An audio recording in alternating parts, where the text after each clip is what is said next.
Seguimos con el video. Para mí Dante Urbina es una inteligencia artificial vaticana, así con con rasgos, perdón, de peruano, ¿no? Dante Urbina es un avatar, es un bot para mí. Lo tenemos al genio grosso, crack titán, mi amigo Dante Urbina. ¿Cómo estás, Dante? Hola, hola, muy bien, muy bien. Hoy me han aceitado bien los circuitos, entonces Ah, vamos a estar a full. es un bot, ¿no? El Vaticano me programó para que diga que no soy un bot. Ok, bien, fantástico. ¿Cómo está mi amigo Dante Urbina? Genio, gracias por acompañarnos en esta mañana.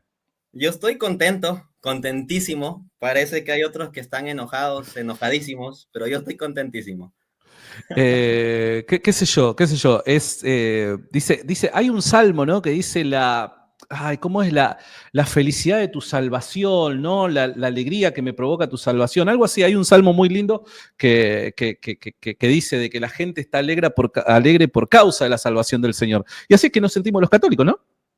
Sí, mira, este pasaje es muy bonito y creo que también se refleja mucho en tu canal. Dice, Nehemías 8:10, el gozo del Señor es mi fortaleza. El El gozo del gozo Señor. del Señor es mi fortaleza. Así es, el gozo del Señor es nuestra fortaleza. Así que, chicos, tenemos más de 1500 bots del otro lado. Sepan dar like para que podamos alcanzar más número de bots.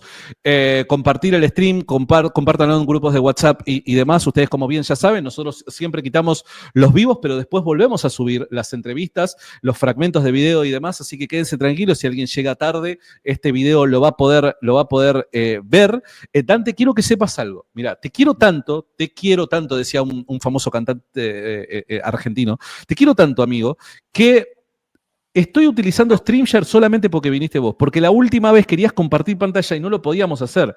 Entonces yo estoy enemistado, o sea, le hice la guerra a la plataforma StreamYard, a la compañía de StreamYard, pero lo estoy utilizando solamente porque estás vos. Así que hoy podés compartir pantalla,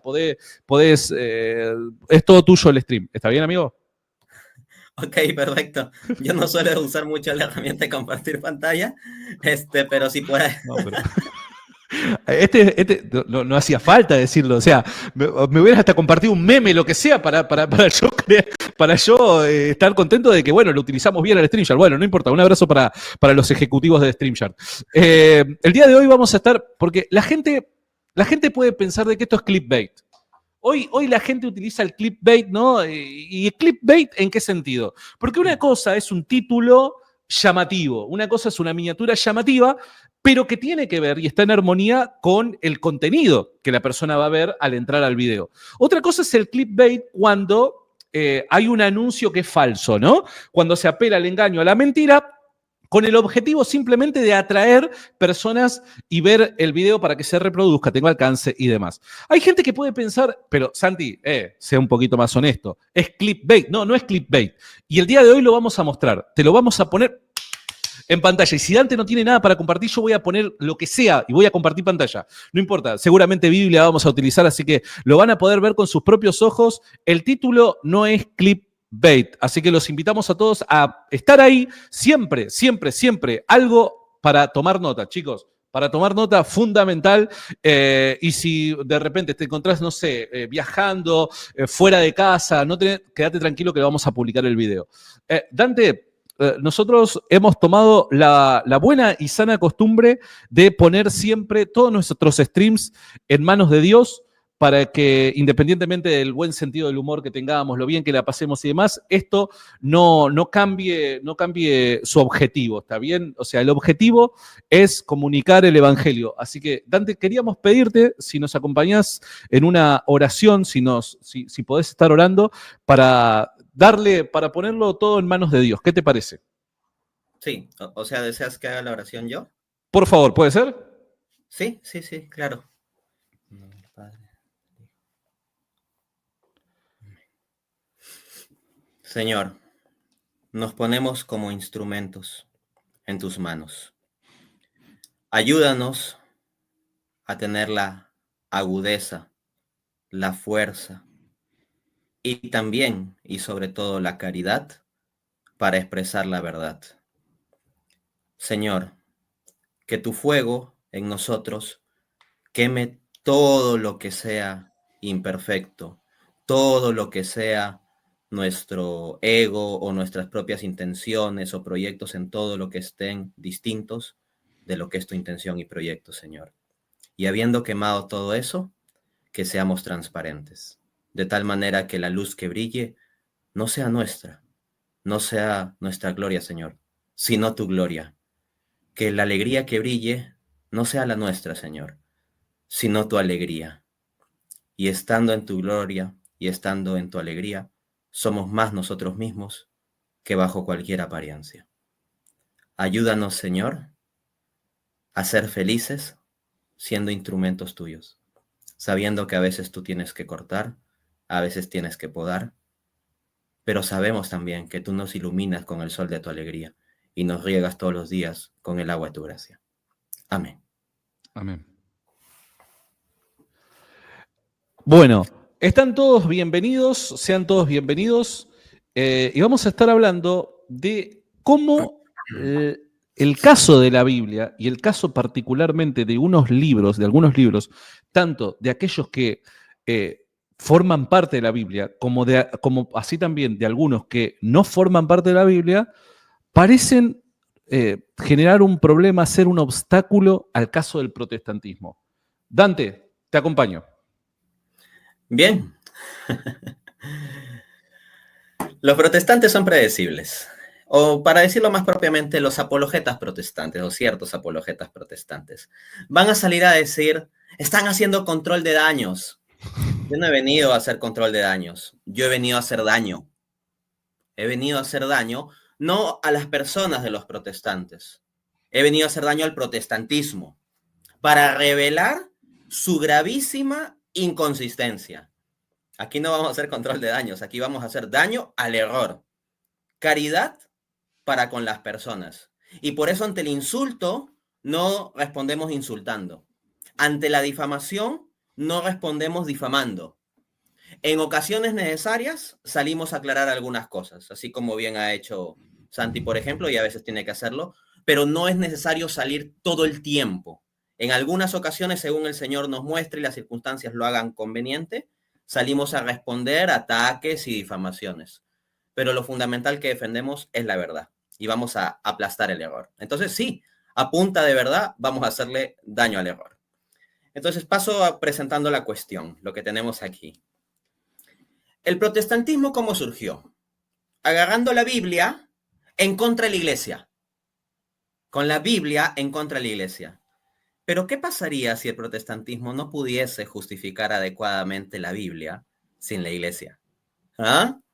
Piensen. Esto es la destrucción del protestantismo. El protestantismo surge agarrando la Biblia contra la iglesia, pero si no puede justificar esa misma Biblia sin la iglesia, entonces el protestantismo al atacar a la iglesia, al atacar la infalibilidad de la iglesia, al atacar la credibilidad de la iglesia, lo que está haciendo es cortar la rama sobre la cual está parado. Y eso es lo que pasa con el protestantismo. ¿Por qué? Porque como he mostrado detalladamente en el debate sobre el canon del Nuevo Testamento, pues si rechazan la infalibilidad de la iglesia reclamando su principio sola escritura, como la identificación de la escritura no viene explícitamente en la escritura, como la propia escritura no tiene un índice inspirado de cuáles son los libros inspirados, entonces al aceptar la escritura como la única regla de fe infalible, pues cualquier regla que se dé sobre el canon será falible. Incluso si dedujesen unos ciertos criterios con base en la escritura, esa deducción que harían, ¿es falible o infalible? Falible. Y una vez que dedujeron esos criterios, cuando tienen que aplicarlos para dilucidar cuáles van a ser los libros de la escritura, esa aplicación, ¿falible o infalible? Falible. Entonces, no solo la interpretación bíblica protestante es falible, sino su identificación misma de lo que es la Biblia. Y este es un problema extremadamente serio, muy grave. Dante, te pregunto, digo, uno para no combatir muñecos de paja, ¿no? Uno para no también evitar caricaturizar la postura contraria, independientemente de que tengamos nuestras diferencias, para ser honesto intelectualmente hablando, tiene que interpretar o tratar de interpretar correctamente cuáles son los argumentos de la otra parte, de con quién está interactuando, ¿no? En este caso, los protestantes. ¿Qué argumentos tienen ellos, a términos generales, ¿no? En términos generales, ¿qué argumentos ellos tienen para decir, nosotros con objetividad podemos identificar qué libros son inspirados y qué libros no? Buena cuestión. Eso lo desarrollo con detalle en la parte 2, capítulo 3 de mi libro, ¿Cuál es la Iglesia verdadera? Hago referencia al libro porque hay quienes han pretendido apelar a lo siguiente, tremenda mentira. Dicen, Dante reta a la gente a que diga dónde en su libro habla de que los criterios pueden demostrar infaliblemente el Nuevo Testamento. Y por ahí han salido algún inteligente a mostrar fragmentos de mi libro donde yo digo el criterio de ortodoxia, el criterio de antigüedad, el criterio de circulación, etcétera. Dicen, miren, ahí Dante Urbina está hablando de los criterios. Pero resulta que cuando yo hablo de los criterios, lo hablo en una sección de objeciones. Estoy mencionando los criterios porque estoy respondiendo a una objeción. Entonces es un error tan burdo como un protestante que salga a citar la Suma Teológica de Santo Tomás de Aquino para decir, Santo Tomás de Aquino dice esto, y está citando la sección de objeciones, ¿no? O sea, un poco absurdo, ¿no? Entendimos. Pero mira,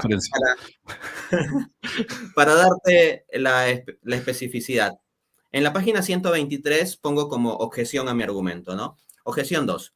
El canon del Nuevo Testamento se puede identificar fácilmente por medio de criterios objetivos, tales como origen apostólico, antigüedad, ortodoxia o autoidentificación como escritura.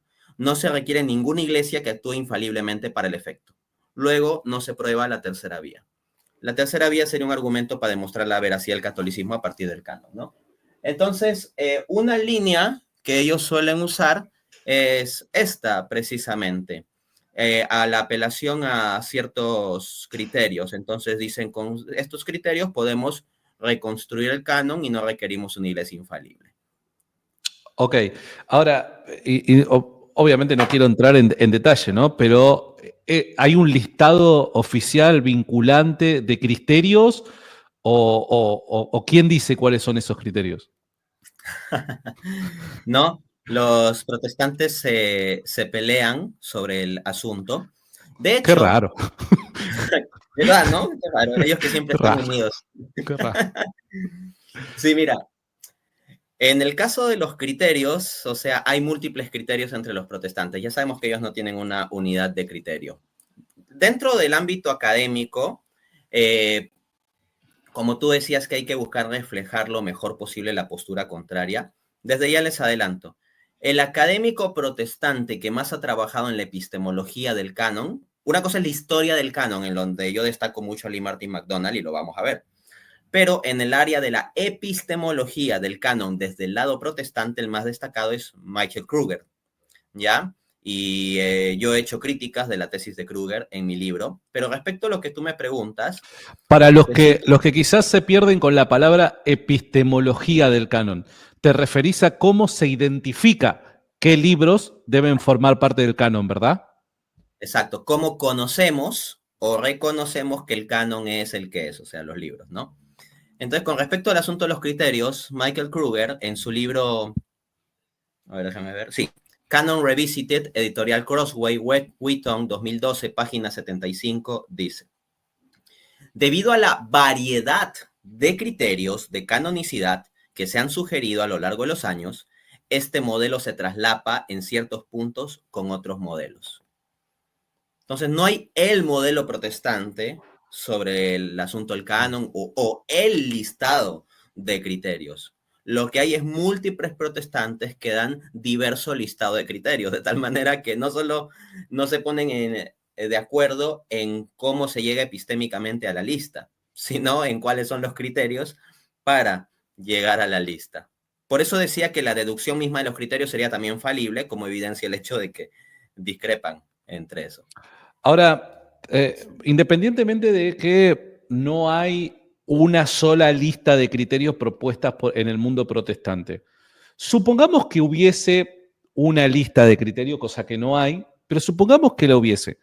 Lo que ellos dicen, reitero, estoy tratando de entender objetivamente el argumento, el planteo propuestos por ellos, para uno lidiar con este argumento, ¿está bien? Y no hacer una caricatura del mismo.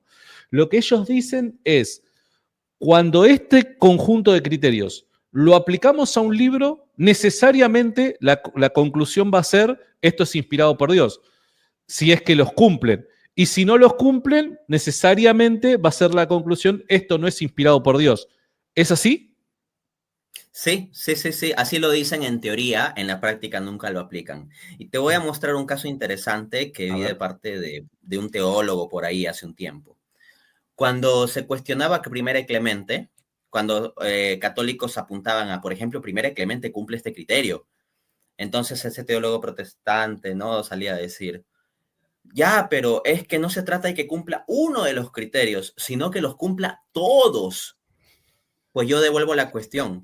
¿Puede demostrar que Tercera de Juan, por ejemplo, cumple todos? Ahí ya no es tan fácil. Entonces es un doble rasero porque exigen de que tiene que ser todos los criterios cuando tú le pones sobre la mesa y tú seguro lo has vivido, Primera y Clemente, el Pastor Dermas, etcétera, te dicen, pero no cumple esto, no cumple esto. Tiene que cumplir todos. Pero cuando se trata de presionar así al libro de Hebreos, a Tercera de Juan, a Segunda de Pedro, ahí se les acaba la coherencia. Pero en teoría sí dicen que tendrían que cumplir todos los criterios. Ok, bien, buenísimo. Entonces, el día de hoy, para todos los que están del otro lado, recuerden darle like a esta transmisión. El día de hoy vamos a lidiar con la famosa pregunta, ¿cómo sabés que Tercera de Juan es palabra de Dios? Una pregunta que algunos han salido a decir es una pregunta trampa, cuidado. Y algunos han dicho es una pregunta sin sentido, un neófito la hace y demás. Esta pregunta que ha nacido, que podríamos decir en un contexto de buen humor, de sentido del humor y demás, tiene su peso y tiene un peso teológico importante. Acá lo vamos a ver. Acá lo vamos a ver, porque dije, acá no venimos a hacer control de daños, acá venimos a hacer daño al error, daño al error. Me explico. Sí, muchos apologetas protestantes han desdeñado tu pregunta de Tercera de Juan y se burlan y todo eso, y si yo hago referencia yo en el debate, uy, Dante, ¿cómo va a decir eso? Etcétera. Digan lo No, que quieran, yo fui parte central de tu tesis en el debate. Eso es lo que pasa, que vos te inspiraste, tu tesis está inspirada en Rincón Apologético, ¿me entendés? Es que yo soy un bot tuyo, pues no, yo soy un bot de tu Ahí canal. está. Ahí está. Bueno, entonces, amigos míos, miren lo que vamos a tener hoy día. Esa pregunta, muchos protestantes se burlan, etcétera. Lo que quieren, búrlense de la pregunta de Santi, pero yo no, hasta ahora no he visto uno solo que haya dado una respuesta contundente que se pueda decir, esta es la respuesta a la pregunta de Santi. Lo que yo he visto es 80 intentos de 80 apologetas protestantes distintos sobre cómo responder la cuestión de Tercera de Juan, y hasta ahora no hay ni uno solo que frente a Santi haya podido llevar adelante una respuesta exitosa. Así que sus burlas sobre la pregunta de Tercera de Juan no borran el fracaso. Dale, Santi. Pero es que además, fíjate qué interesante que es, ¿no? Porque además no es que hay una respuesta y uno quizás lo que plantea es que está en desacuerdo con la respuesta porque, bueno, porque es mala respuesta. No, no hay ni siquiera una respuesta. Hay muchos intentos de diversas respuestas que hacen que se quede en evidencia la gran diferencia y contradicción que hay en el mundo protestante, ¿no? Porque uno dice, independientemente de la calidad de la respuesta, uno dice, eso se responde de esta manera, otro dice, no, eso se responde de esta otra manera, otro dice, no, esto se responde de esta otra manera. Entonces, más allá de que todavía no hay una buena respuesta, ni entre ellos se ponen de acuerdo con una respuesta, ¿se entiende? Exactamente. Pero ahora quiero apuntar otra cosa. Ahí vi que alguien puso una pregunta interesante en el chat, solo lo estoy agregando entre mis apuntes para tratar ese aspecto también. Esto de que las 3 cartas de Juan supuestamente circulaban juntas, ya, eso lo voy a abordar, pero en su momento. Lo otro que les quiero demostrar, amigos míos, es o sea, Santi no es un académico, pero es una persona que profundiza en los temas y que hace preguntas inteligentes. Por eso, a veces solo a punta de preguntas hay los que pueden venir con su supuesto bagaje académico y Santi le hace 2, 3 preguntas y... Pero aquí lo que les voy a demostrar es que hay muchísimo bagaje académico detrás de la pregunta sobre Tercera de Juan. Así que ya no la desdeñen como una cuestión no académica. Tiene tremendo peso académico la cuestión de Tercera de Juan. No sé si quieres apuntar algo previo ya para pasar a... No, vamos a lo tuyo, vamos a lo tuyo. Listo, excelente. Entonces, amigos míos, les voy a mostrar las dificultades de identificar a Tercera de Juan como palabra de Dios con base en los meros criterios. Con esto no estoy diciendo, ojo, uno, no estoy diciendo que Tercera de Juan no sea palabra de Dios, porque han salido unos despistados por ahí que han difamado a Santi como que él negase que Tercera de Juan es palabra de Dios, entonces ya tengo que prevenirme yo desde ya de que no me vayan a difamar de lo mismo. No, como afirmé en el debate mismo, creo 100% que Tercera de Juan es palabra de Dios, precisamente porque tengo un pronunciamiento infalible en la iglesia al respecto. De otro lado, yo no estoy diciendo directamente que Tercera de Juan no cumple los criterios. Lo que voy a decir es que tiene dificultades con los criterios. No es lo mismo la afirmación tajante de Tercera de Juan no cumple los criterios a decir Tercera de Juan tiene dificultades con los criterios. Ahora, si tiene dificultades, ya de resolver esas dificultades es un asunto humanamente complejo y que no va a llevar a un éxito seguro.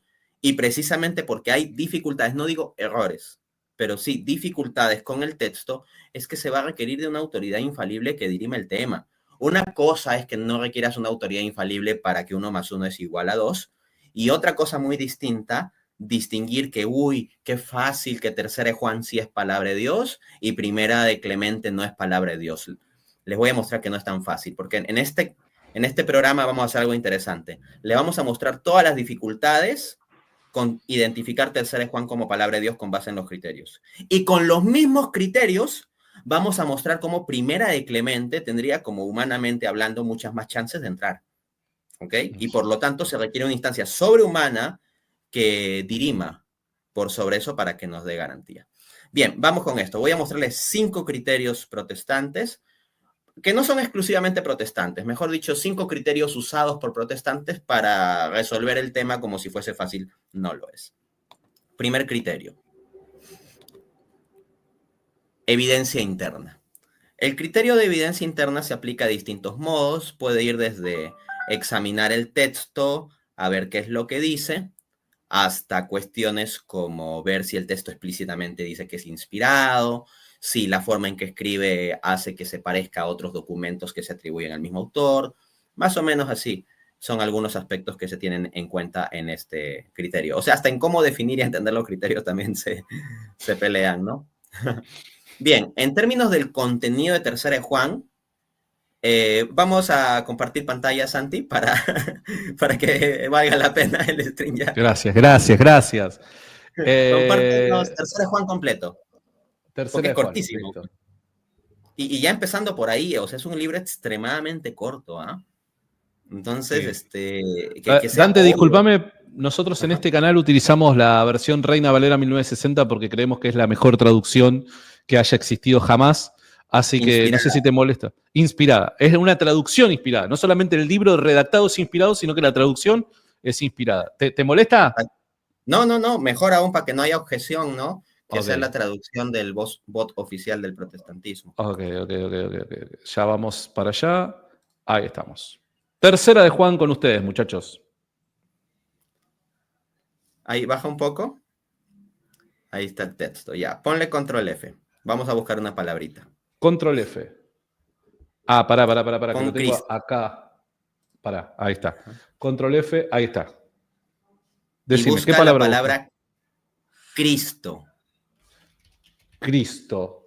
No me aparece. Ah, pero ustedes no lo están viendo. Pará. Porque no me aparece. Pará, báncame. Sí. Dale, quiero que lo vean. A ver, vamos a verlo. Vamos de vuelta a compartir pantalla completa. Esto, activar. Ahí está. Ahora sí. A ver, acá pongo control F y busco la palabra. Bueno, Cristo. Como podrán ver, Cristo, acá en la esquina superior derecha, pongo y me aparece 0. O sea que el contenido de esta página no tiene la palabra Cristo, no la tiene. Eso quiere decir de que... ¿Cómo? A ver, tal vez Jesús, a ver. Ponemos Jesús. A ver, Jesús. Jesús aparece. A ver, dale, mira. ¿Pero dónde aparece Jesús? Ajá. Es rarísimo. Baja más.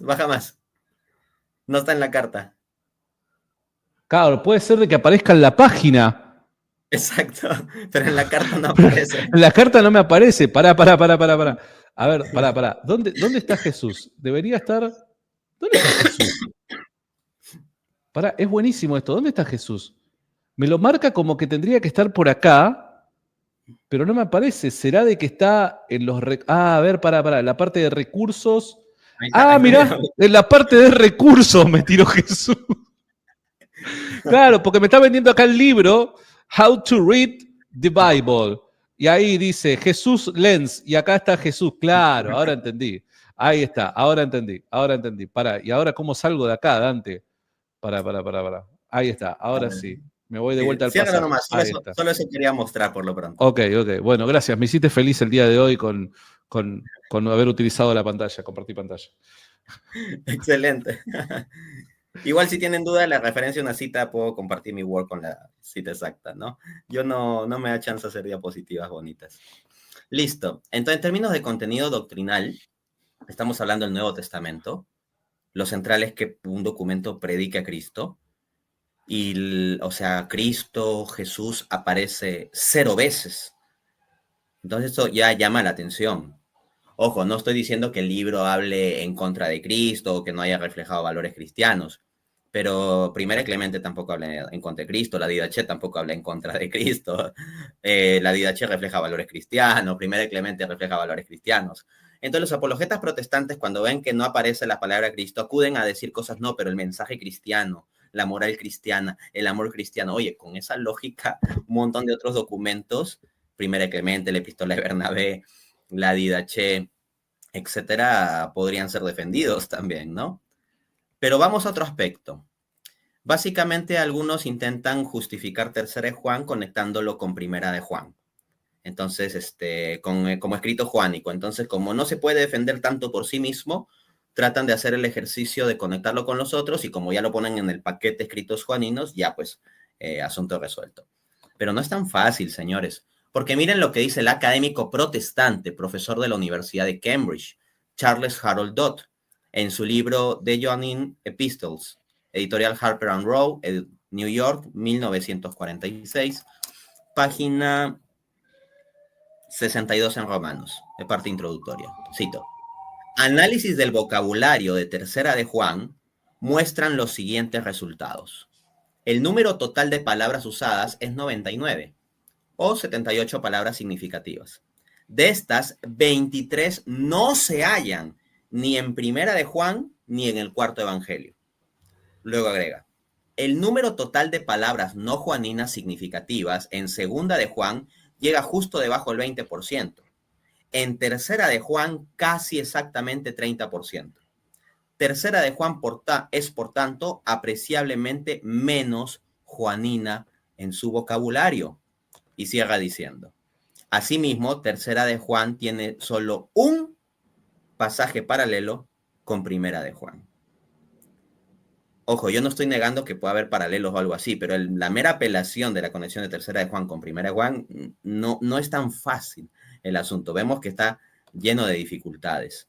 Asimismo, uno podría decir, ya, pero hay similitudes. Pero mira, o sea, por más que haya similitudes, o sea, hasta hay similitudes entre documentos que no son escritos por el mismo autor.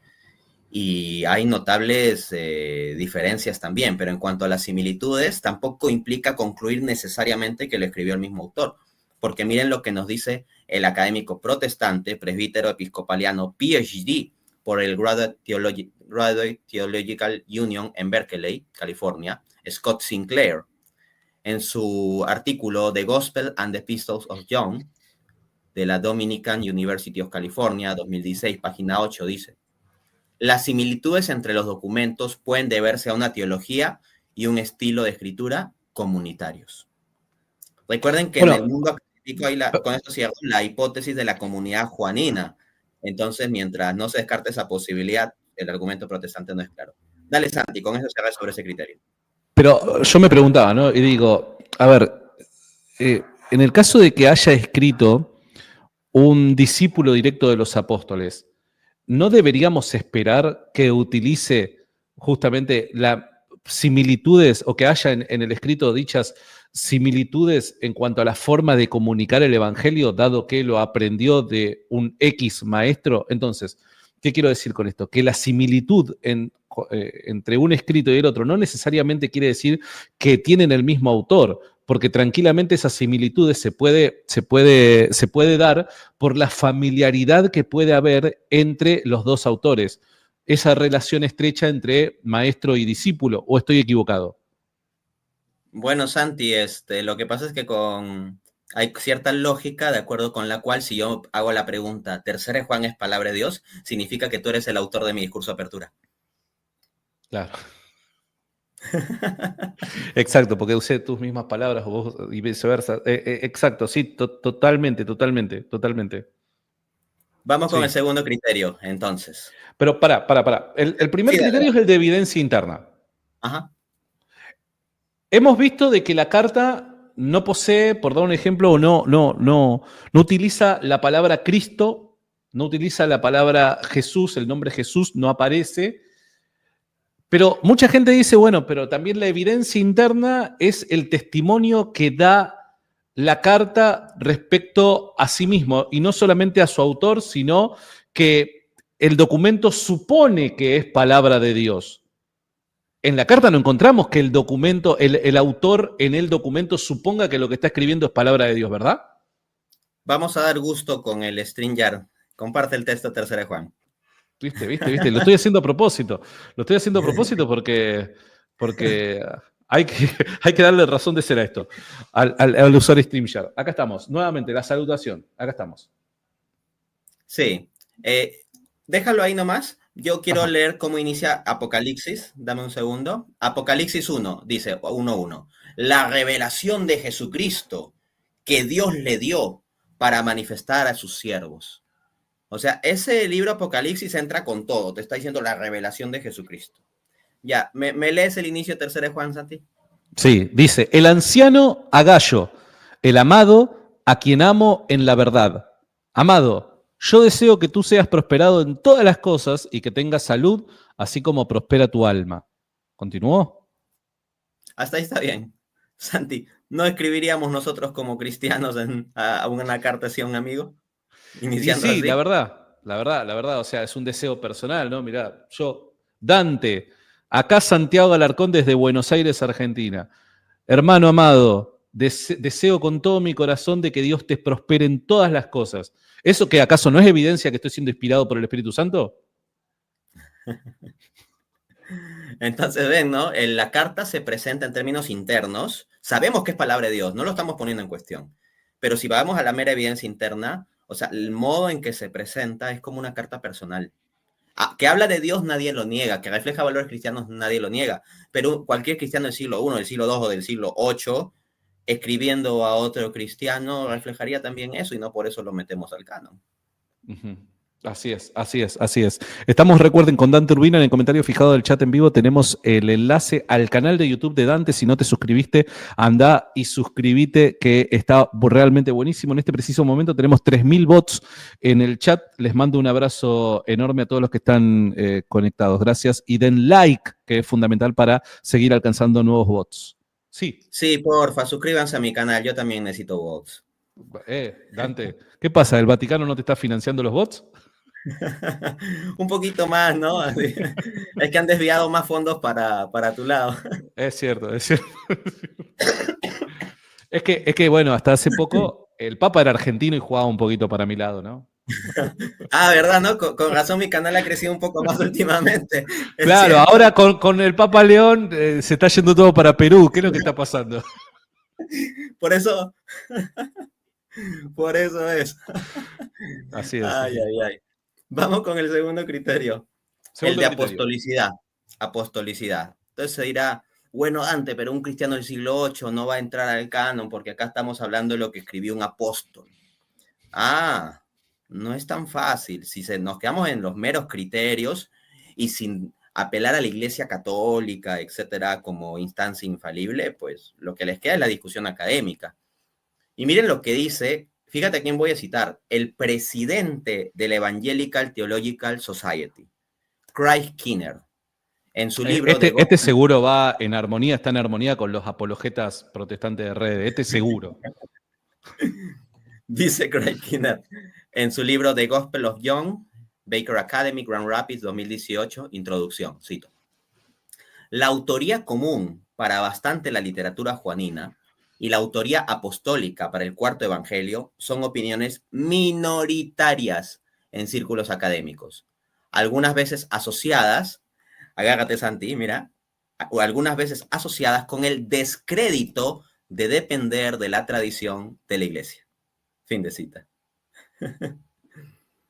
No, lo que pasa, Dante, es que ese tipo, no sé qué rol ocupa en el mundo evangélico, pero no sabe lo que es la sola escritura, seguramente, o no nació de nuevo. Eso es fija, Dante, esa es fija. ¿Me decías quién es el autor de esta cita? Craig Kinner, presidente de la Evangelical Theological Society. O sea, no es simplemente un admin de un grupo de WhatsApp. No es un youtuber. No. Ah, ok. Bueno, no, seguramente no nació de nuevo. Exacto, eso es. Vamos a citar a otro nacido de nuevo, porque uno dirá, Dante está haciendo cherry picking, de que solo se busca a los que no nacieron de nuevo. Bueno, está bien, vamos a buscar otro que no nació de nuevo. El académico Scott Sinclair, protestante también, ya cité el documento previamente, en la página 8 dice, mi propia estimación es que el autor principal del Evangelio, se refiere al Evangelio de Juan, no es el autor de las epístolas. Y creo que este se ha convertido en el punto de vista mayoritario entre los académicos. No, pero ese seguramente no nació de nuevo. No sabe lo que es la sola escritura. Este hombre seguramente anda perdido. No, Dante, no. Entonces te traigo otro, a ver si te convenzo. Otro que no nació ¿Otro de más nuevo. Tenés? No, pero pará. ¿Otro más tenés? Pero está lleno de infiltrados. Se está infiltrando gente en el mundo evangélico. A ver, ¿quién más? Son bots pagados por el Vaticano. Son bots, es cierto, pagados por el Vaticano. El Papa León le está dando duro al protestantismo, entonces está todo financiado con los impuestos recibidos del Vaticano. Son bots que los meten en Harvard, en Cambridge, en Oxford, así, ¿no? En facultades protestantes y todo eso. Y les hacen obtener PhDs, ya ves. Bueno, dice Charles Harold Dodd, el mismo académico que cité hace un rato también, en la página, esta es la 69 en Romanos, de la parte introductoria, dice, si tenemos que ir más allá e identificar el autor anónimo de estas epístolas con algún individuo conocido, nos quedamos con poco más que conjeturas. Es improbable que sea identificado con el apóstol Juan. Fin de cita. Otro bot. A ver, pará. Esto lo quiero remarcar 50 veces porque, Dante, vos sabés, te la ves venir, de que este va a ser un video súper reaccionado, súper respondido. Yo lo único que le pido a la gente, chicos, yo no tengo la mala costumbre de andar denunciando canales, así que no me distorsionen la imagen, la voz, quédense tranquilo que no la voy a denunciar, ¿está bien? Simplemente eso. Ahora, Dante, alguno va a levantar la mano, aunque vos ya lo aclaraste, va a decir... Dante está apelando a argumentos liberales y ha dejado de creer en que Tercera de Juan ha sido escrita por el apóstol Juan. Hay cosas que las vamos a tener que remarcar en varias oportunidades porque cuando no hay argumentos se tratan de crear especies de mini leyendas negras con el objetivo de desacreditar a la persona que está poniendo en tela de juicio lo que vos crees, ¿no? Entonces... no se está diciendo eso. Dante, ¿vos crees que Tercera de Juan fue escrita por quién? Tercera de Juan fue escrita por el apóstol Juan. Claro. Tercera de Juan ¿es palabra de Dios? Es palabra de Dios. Ok, listo. No, lo quiero dejar en claro por las dudas, ¿viste? Efectivamente. Porque sucede que nosotros tenemos que aclarar estas cosas porque se distorsiona todo. O sea, acá yo no estoy negando que sea palabra de Dios. Y de hecho, personalmente, y eso ya lo dije en un video anterior, en un video que hice hace 2 días o 4 días, yo dije públicamente que yo en general mantengo las dataciones tempranas y autorías tradicionales de los documentos neotestamentarios. Y como muestra de eso, en este libro, que también algunos protestantes han querido sacar a distorsionar, en este libro de cuál es la religión verdadera, defensa histórica del cristianismo, múltiples veces defiendo eso, dataciones tempranas y autorías tradicionales de los documentos neotestamentarios. Pero el punto, lo que quiero mostrar aquí es que si no tenemos una definición infalible o identificación infalible por parte de la Iglesia, nos quedamos en las discusiones académicas, humanas, o en apelaciones a la tradición como algo meramente falible y hasta que puede estar en descrédito, como refiere Kinner. Y ahí hay un problemón para el protestante. Yo no tengo ese problema. Ese problema lo tiene el protestante. Y esto estoy citando problema para el protestante. Tú decías que este video podría ser reaccionado. Bueno, si salen a hacer control de daños es porque le estamos haciendo daño, como anuncié desde el inicio. Un abrazo grande para todos los que están conectados. Recuerden dejar su like para poder llegar a más gente. Tenemos más de 3.100 personas conectadas. Un abrazo enorme para cada uno de ustedes. Entonces, bueno, el caso de tercera de Juan, perdón, ya hemos visto el criterio de evidencia interna. Hemos visto el criterio de apostolicidad. Bueno, reitero, Dante no es que está afirmando que no fue escrita por el apóstol Juan, simplemente está apelando a académicos protestantes para mostrarle al mundo protestante que sostiene que a partir de este criterio se puede identificar de que el documento es palabra de Dios, que los académicos de sus filas dicen esto es probable, quizás no lo es, pero no se puede llegar a decir con contundencia a partir simplemente de la academia por parte de los protestantes de que sin lugar a dudas el libro ha sido escrito por el apóstol Juan. Es eso lo que estás queriendo decir, ¿verdad? Exacto. Por ahí vi Bien. brevemente en el chat, yo no ando tan pendiente del chat, pero por ahí que alguien mencionaba que en el versículo 7, en una traducción se menciona a Jesús. Compártenos pantalla, Santi, para brevemente hablar sobre esto. Ahí estamos. Ya. Ve por el versículo 7. Versículo 7. Estoy. Sí. Ahí dice, ¿no? Porque ellos salieron por amor del nombre de él, sin aceptar nada de los gentiles. No dice explícitamente el nombre, dice el nombre de él. Ahora, ¿se refiere específicamente a Jesucristo? Veamos el versículo anterior, versículo 6. Los cuales han dado...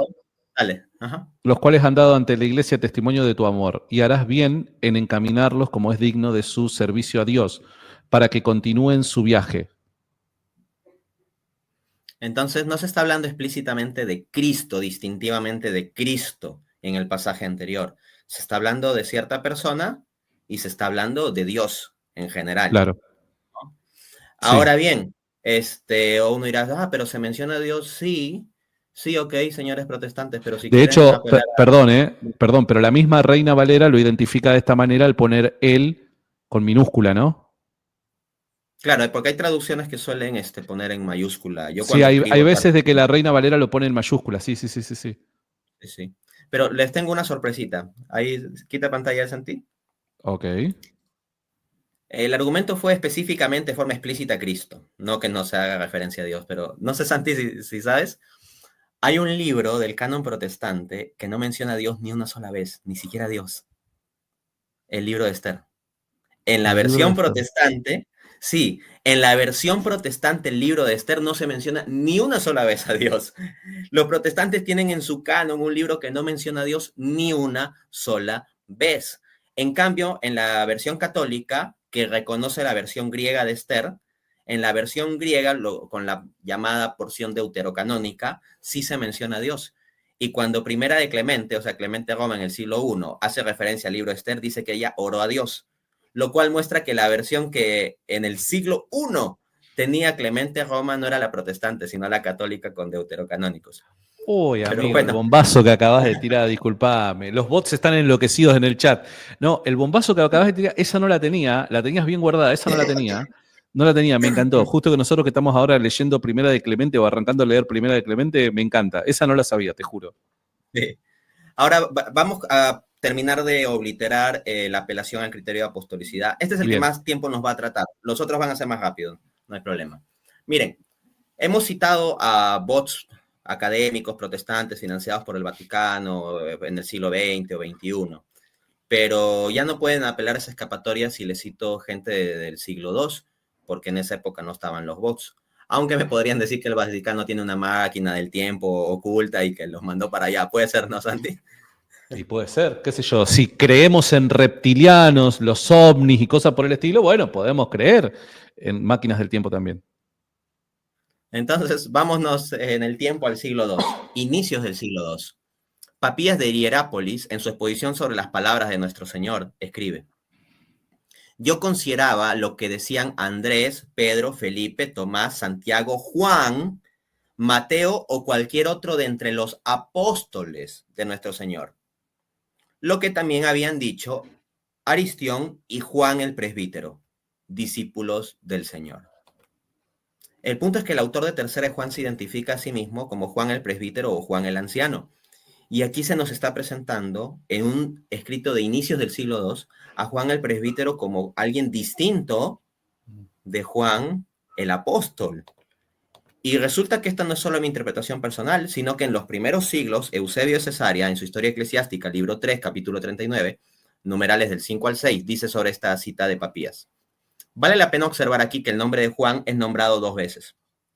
Al otro Juan lo menciona después de un intervalo y lo coloca entre otros fuera del número de los apóstoles, poniendo a Aristión antes que él, y claramente lo llama presbítero. Esto muestra que es verdadera la afirmación de aquellos que dicen que hubo 2 personas en Asia que llevaban el mismo nombre y que había 2 tumbas en Éfeso. Luego agrega: es importante notar esto, porque es probable que fuera el segundo, si no se quiere admitir que fue el primero, el que vio la revelación que se le atribuye por nombre a Juan. Asimismo, dice San Jerónimo, padre de la Iglesia del siglo IV, en su libro sobre los hombres ilustres, numeral 18. A través de este catálogo de nombres, parece que el Juan que se coloca entre los apóstoles no es el mismo que el Juan el presbítero, a quien se coloca después de Aristión, en su enumeración. Esto lo decimos además por la opinión antes mencionada, donde registramos que muchos declaran que las 2 últimas epístolas de Juan, ojo, las 2 últimas, no dice las 3 en conjunto, sino las 2 últimas en concreto, dice, por la opinión antes mencionada, donde registramos que muchos declaran que las 2 últimas epístolas de Juan no son obra del apóstol, sino del presbítero. Última cita al respecto, y ahí te doy el pase si quieres agregar algo. Un académico protestante hoy en día ha analizado este asunto de las siete papías. Ian Howard Marshall, teólogo metodista, presidente de la Fellowship of European Evangelical Theologians, en su libro The Epistles of John, editorial Ehrmans, Grand Rapids, 1978, página 44, cito: la interpretación del pasaje papías en el que se basa esta hipótesis, él dice la hipótesis porque hay algunos protestantes que desesperadamente dicen que el Juan apóstol del que habla el papías sería el mismo del Juan presbítero que habla un poco luego. Al respecto dice, ¿no? Es sumamente dudosa. Generalmente se acepta que si Papías quiso referirse a una sola persona llamada Juan, entonces lo hizo de una manera muy torpe. La mayoría de los eruditos, sin embargo, piensan que se refería a 2 personas distintas llamadas Juan. Entonces, no solo el mundo académico, la mayoría de académicos cuestionan la autoría de parte del apóstol Juan para Tercera de Juan, sino que ya había dudas en los primeros siglos. No sé si tienes algún apunte más o vamos a ese criterio, como digas. No, y es que con esto nuevamente queremos rescatar, y perdón por nuevamente hacer mención a algo simplemente para que no se dejen engañar por las respuestas, entre comillas, que seguramente vendrán de aquí a poquito, resultado de este video, es que Dante dijo al principio que estos documentos pueden tener dificultades en cumplir criterios. No dijo que no los cumplen a los criterios, sino que tienen dificultades. ¿Y cuáles son estas dificultades? Hablando particularmente de Tercera de Juan, justamente son estas controversias. Controversias que ya habían desde los primeros tiempos de la época cristiana, ¿no? Entonces, acá nuevamente hacemos mención a lo que Dante había dicho al principio, de que estos documentos tienen dificultades, y estas son, ¿no? Así es. Bueno, estando más de 30.000 bots conectados, perdón, 3.000 bots, no falta todavía. Los te mandaste al frente, me vas a agarpar, ¿qué? 10 veces más de bots. Ahí donde está, ahí está, te descubrimos, Dante, vos sos el que nos envía los bots.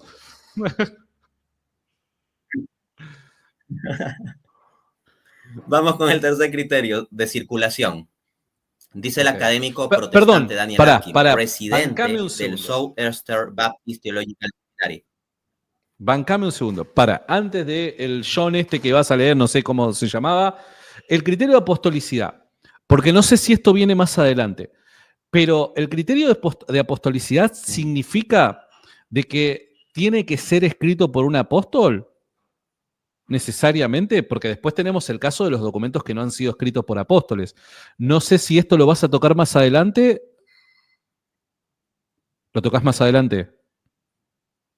Sí, sí, Ok, porque precisamente con Primera y Clemente, porque se puede decir, bueno, pero puede entrar al canon si fue escrito por alguien conectado con un apóstol, entonces Juan el presbítero sería alguien conectado con el apóstol Juan. Pues bien, Primera y Clemente cumple eso entonces. Entonces, claro. si apelan a Por eso, eso, Primera y Clemente lo cumple y vamos a ver la evidencia. ok, ok, ok. No, porque, claro, me No, la quedó evidencia eso, la voy a dar ¿viste? cuando trate Primera y Clemente.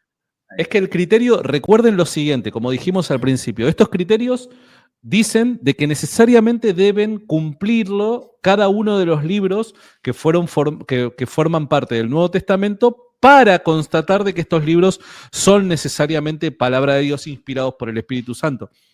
Pero hay libros, ahora yo entiendo que nos estamos centrando en Tercera de Juan, pero hay libros que sabemos que no cumplen con este criterio tal y como es propuesto, ¿no?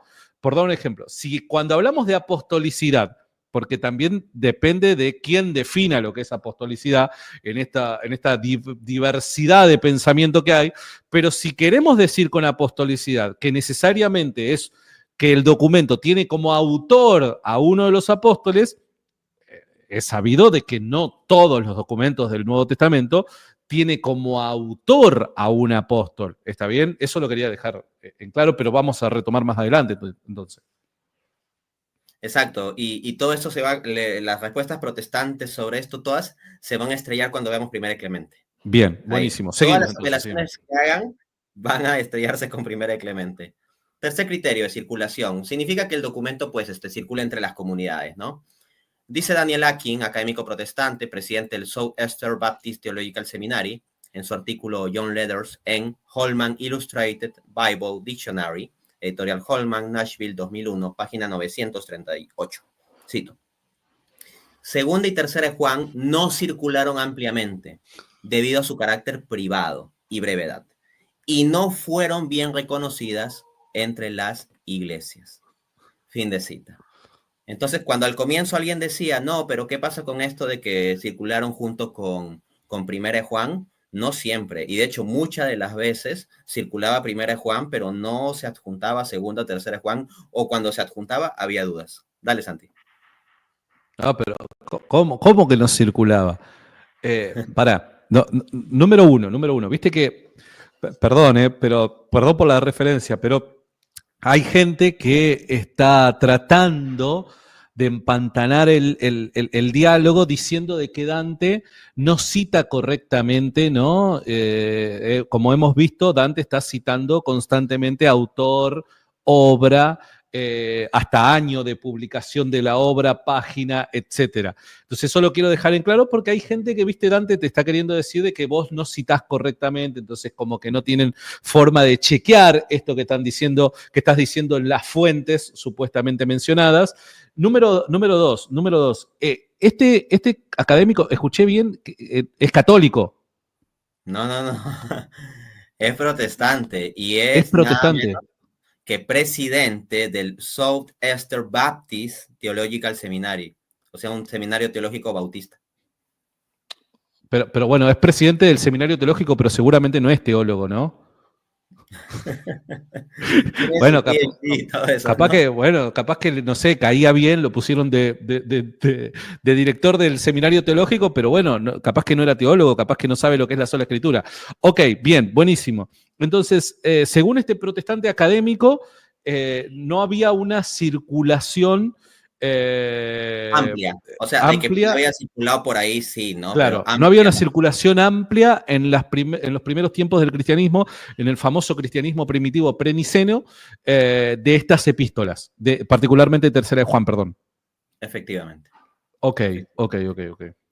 Vamos con el cuarto criterio, criterio de reconocimiento, cómo se lo reconoció en las comunidades primitivas. Pues bien, Ok. empecemos con el fragmento muratoriano. Es un listado cristiano del canon, datado normalmente en torno al año 170. Y resulta que no incluye a Tercera de Juan. Ahora, hay algunos protestantes que de forma desesperada intentan decir que sí lo incluiría. Pero al respecto, el gran académico protestante F. Bruce, en su libro El Canon de la Escritura, editorial CLIE, Barcelona, 2002, página 167, dice: en ocasiones se ha dicho que puesto que Primera Juan ya había sido citada al comenzar el cuarto evangelio, al comentar el cuarto evangelio, las dos cartas mencionadas aquí en el fragmento muratoriano eran segunda y tercera de Juan. Pero se trata de una forma más forzada de interpretar la referencia. Entonces, lo forzado se lo dejo a los protestantes, o apologetas protestantes, mejor dicho. Ahora voy a citar al académico protestante más relevante del tema de la historia del canon, Lee Martin MacDonald. Y Santi, no te imaginas lo que va a decir este académico. Eso es así una super bomba para tu pregunta sobre Tercera de Juan, que muchos se burlan. Miren lo que dice este académico protestante, agárrense. La referencia es Lee Martin MacDonald, The Formation of the Biblical Canon, editorial Brownsbury, London, 2017, volumen 2, páginas de la 244 a la 245. Agárrense, cito. Hay poca evidencia antes del siglo IV de que segunda y tercera de Juan fueran considerados seriamente sagrada escritura por alguien en la iglesia, aunque hay algunas alusiones breves y vagas a estas cartas en los siglos II y III. El testimonio de ellas es tal que no hay evidencia clara de que fueran aceptadas como parte de la colección sagrada de la iglesia hasta mediados o finales del siglo IV, y aún entonces estas cartas continuaron siendo rechazadas por la iglesia siria. Fin de cita. No, pará, seguro es un testigo de Jehová el que lo dijo, ¿no? Es el más respetado del área de la historia del canon del Nuevo Testamento, es el que más tiene relevancia en publicar libros, es el presidente del Institute for Biblical Research. De hecho, te voy a Che, a cualquiera le están dando la presidencia de todos estos institutos, ¿no? A gente sin estudios seguramente se lo están dando. Es más, ahorita mismo te la voy a compartir completa por WhatsApp. Ok. Porque es oro esta cita. A ver. No, acá, bueno, si quieres compartirla, la tengo en mi texto, o sea, puedo compartir pantalla aquí también. No, ¿sabés lo que voy a hacer? Dame un segundo, lo voy a poner acá en un comentario. No sé si entra en un comentario. A ver si entra en un comentario. No entra. No, es larga. No, pero ¿sabes qué? No, hagamos lo siguiente. Ponla con todo y referencia hasta la primera oración, donde dice siglos II y siglos III. Ok. A ver, tal vez ahí sí entra. Esto creo que sí. Porque esa es la frase más fuerte. No, tampoco no entra. Quítale la referencia entonces y pon solo Lee Martin MacDonald, 2 puntos y la primera oración. Y entra, esta vez entra, papá. A ver, ¿entra o no entra? No sé. A ver, me parece que está difícil, ¿eh? Está difícil, ¿eh? Oh, qué pena. A ver. No, entró partida, mirá. Entró partida. Oh, entró partida. Entró partida. Pero bueno, alguien... Sí, puedes dejarlo hasta Sagrada Escritura, mejor, mira. Vuelve atrás. Puedes dejarlo hasta Sagrada Escritura por alguien en la iglesia y lo de la coma, aunque, eso lo eliminas y ponle Lee Martin MacDonald al comienzo. Y lo dejamos ahí un rato. Ok. Listo. Ojo, bueno. Mientras lo haces voy diciendo, no es que nosotros estemos desdeñando Tercera de Juan, no es que estamos diciendo que no es palabra de Dios, no estamos diciendo que no hay ninguna evidencia de que haya sido considerada palabra de Dios, eso no es mi punto. Mi punto es decir que el académico protestante que más ha investigado este tema llega a hacer esta afirmación. Y si eso es así, pues es porque el asunto no es fácil. Es porque el asunto no es fácil. Y después vamos a ver el tema de específicamente las citas. Ahí está, Lee Martin MacDonald. Perfecto. ¿Vamos a continuar? Sí. Les voy a dar evidencia de los primeros siglos también, de padres de la iglesia que pusieron en cuestión o hasta por ahí alguno rechazó Tercera de Juan.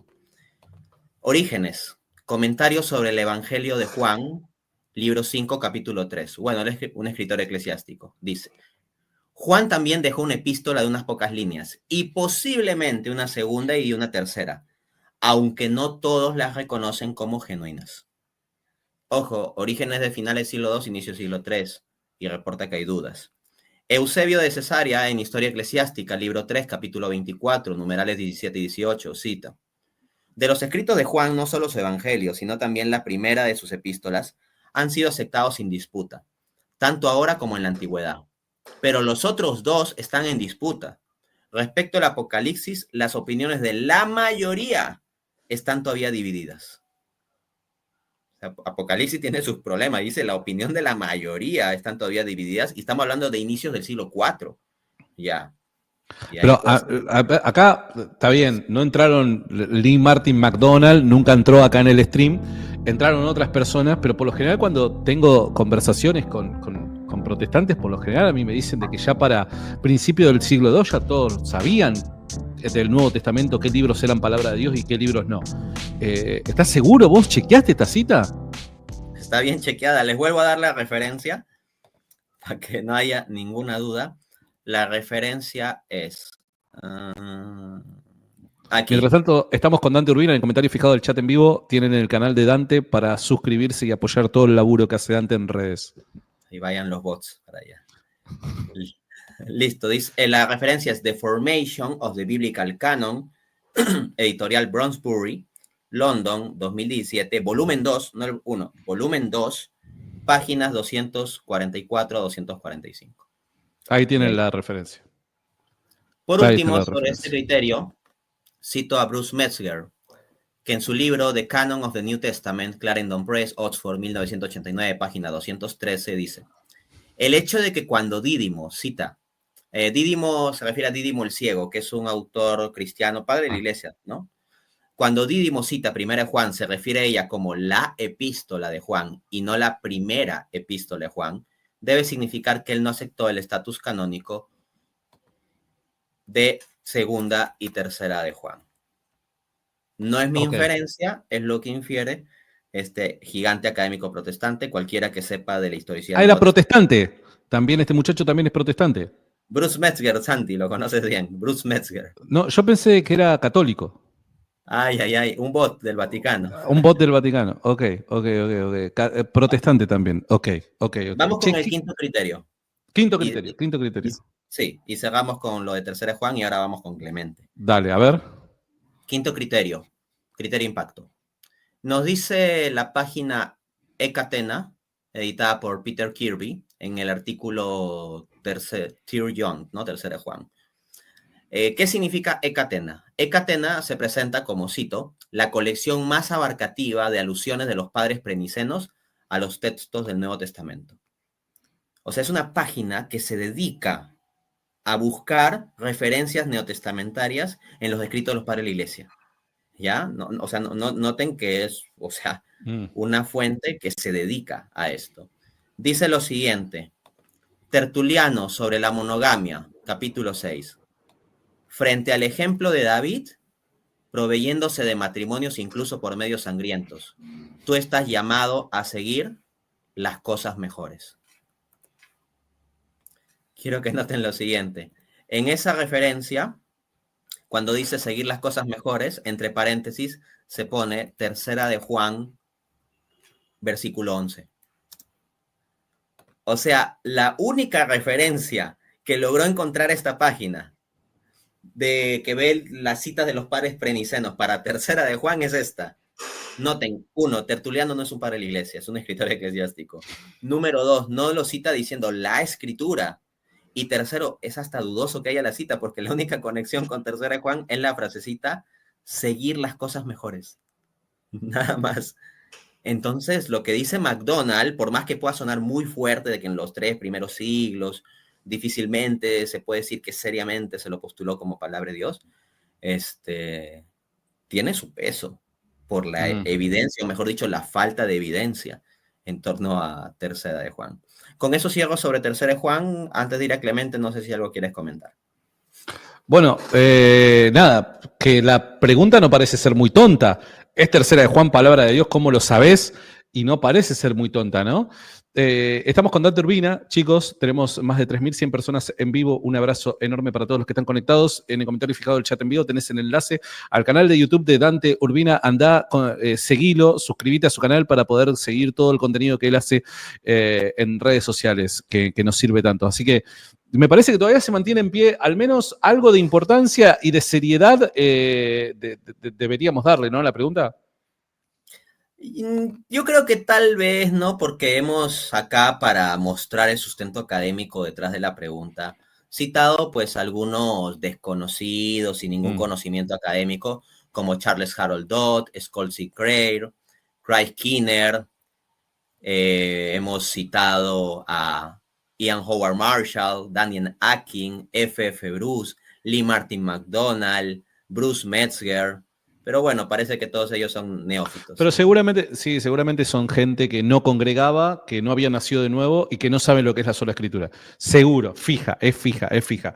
Bien, entonces, el tema, lo que estuvimos viendo hasta el momento es de en qué medida Tercera de Juan cumple con los criterios que son propuestos por los protestantes como el mecanismo y la forma para identificar qué es y qué no es palabra de Dios. Hemos visto, tal y como lo dijo Dante desde el principio, que Tercera de Juan tiene sus dificultades para, a partir de los criterios, tratar de decir algo contundente, ¿no? Una resolución, dar una respuesta contundente al caso.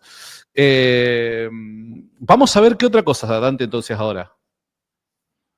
Primera de Clemente. Primera de Clemente. A ver, pero pará, Dante, yo en primera de Clemente no lo tengo en mi Biblia. ¿A qué te referís con Primera de Clemente? ¿Qué es Primera de Clemente para aquellos que están todavía medio perdidos, desnorteados? Primera de Clemente es un documento cristiano del siglo I. La mayoría de académicos suele datarlo en torno al año 96, es decir, más o menos la época de los escritos joánicos, por si acaso. Y es escrita por nada más y nada menos que el obispo de Roma de ese momento. Y vamos a ver todo el bagaje que tiene.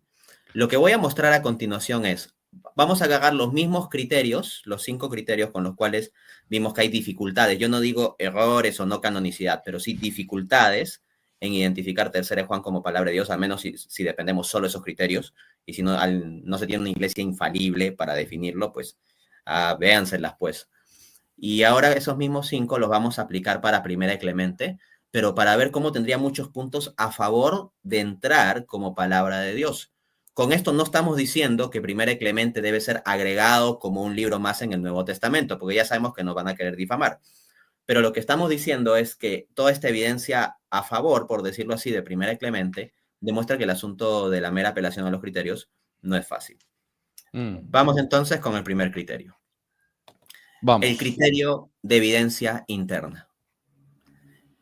Tercera de Juan en ningún momento se presenta como yo soy, palabra de Dios, revelación, Apocalipsis sí lo dirá así de fuerte, ¿no? Pero Tercera de Juan se presenta muy modestamente como una carta personal.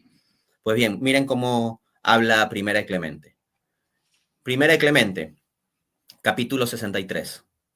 Nos llenaréis de gozo y alegría si obedecéis a las cosas que hemos escrito por el Espíritu Santo.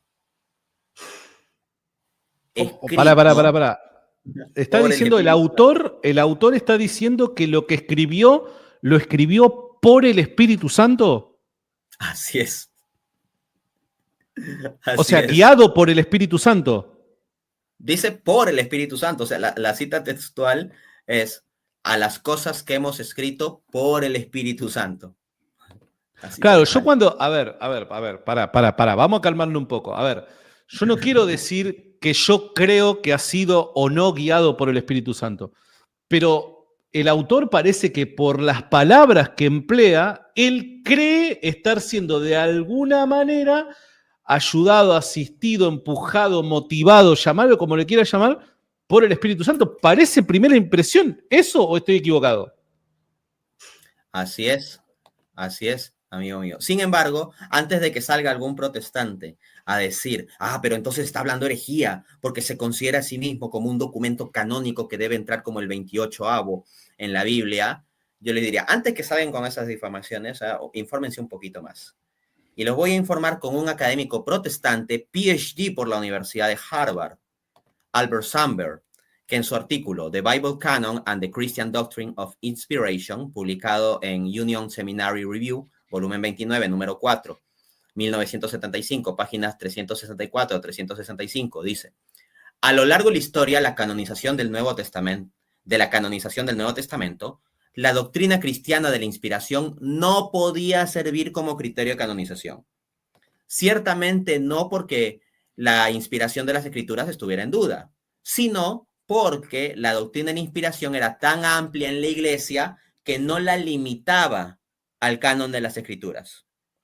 Everett Roy Calling ha reunido una abrumadora cantidad de evidencia desde los escritos de los padres de la iglesia y muestra indiscutiblemente que este es el caso. ¿Qué quiero decir con esto?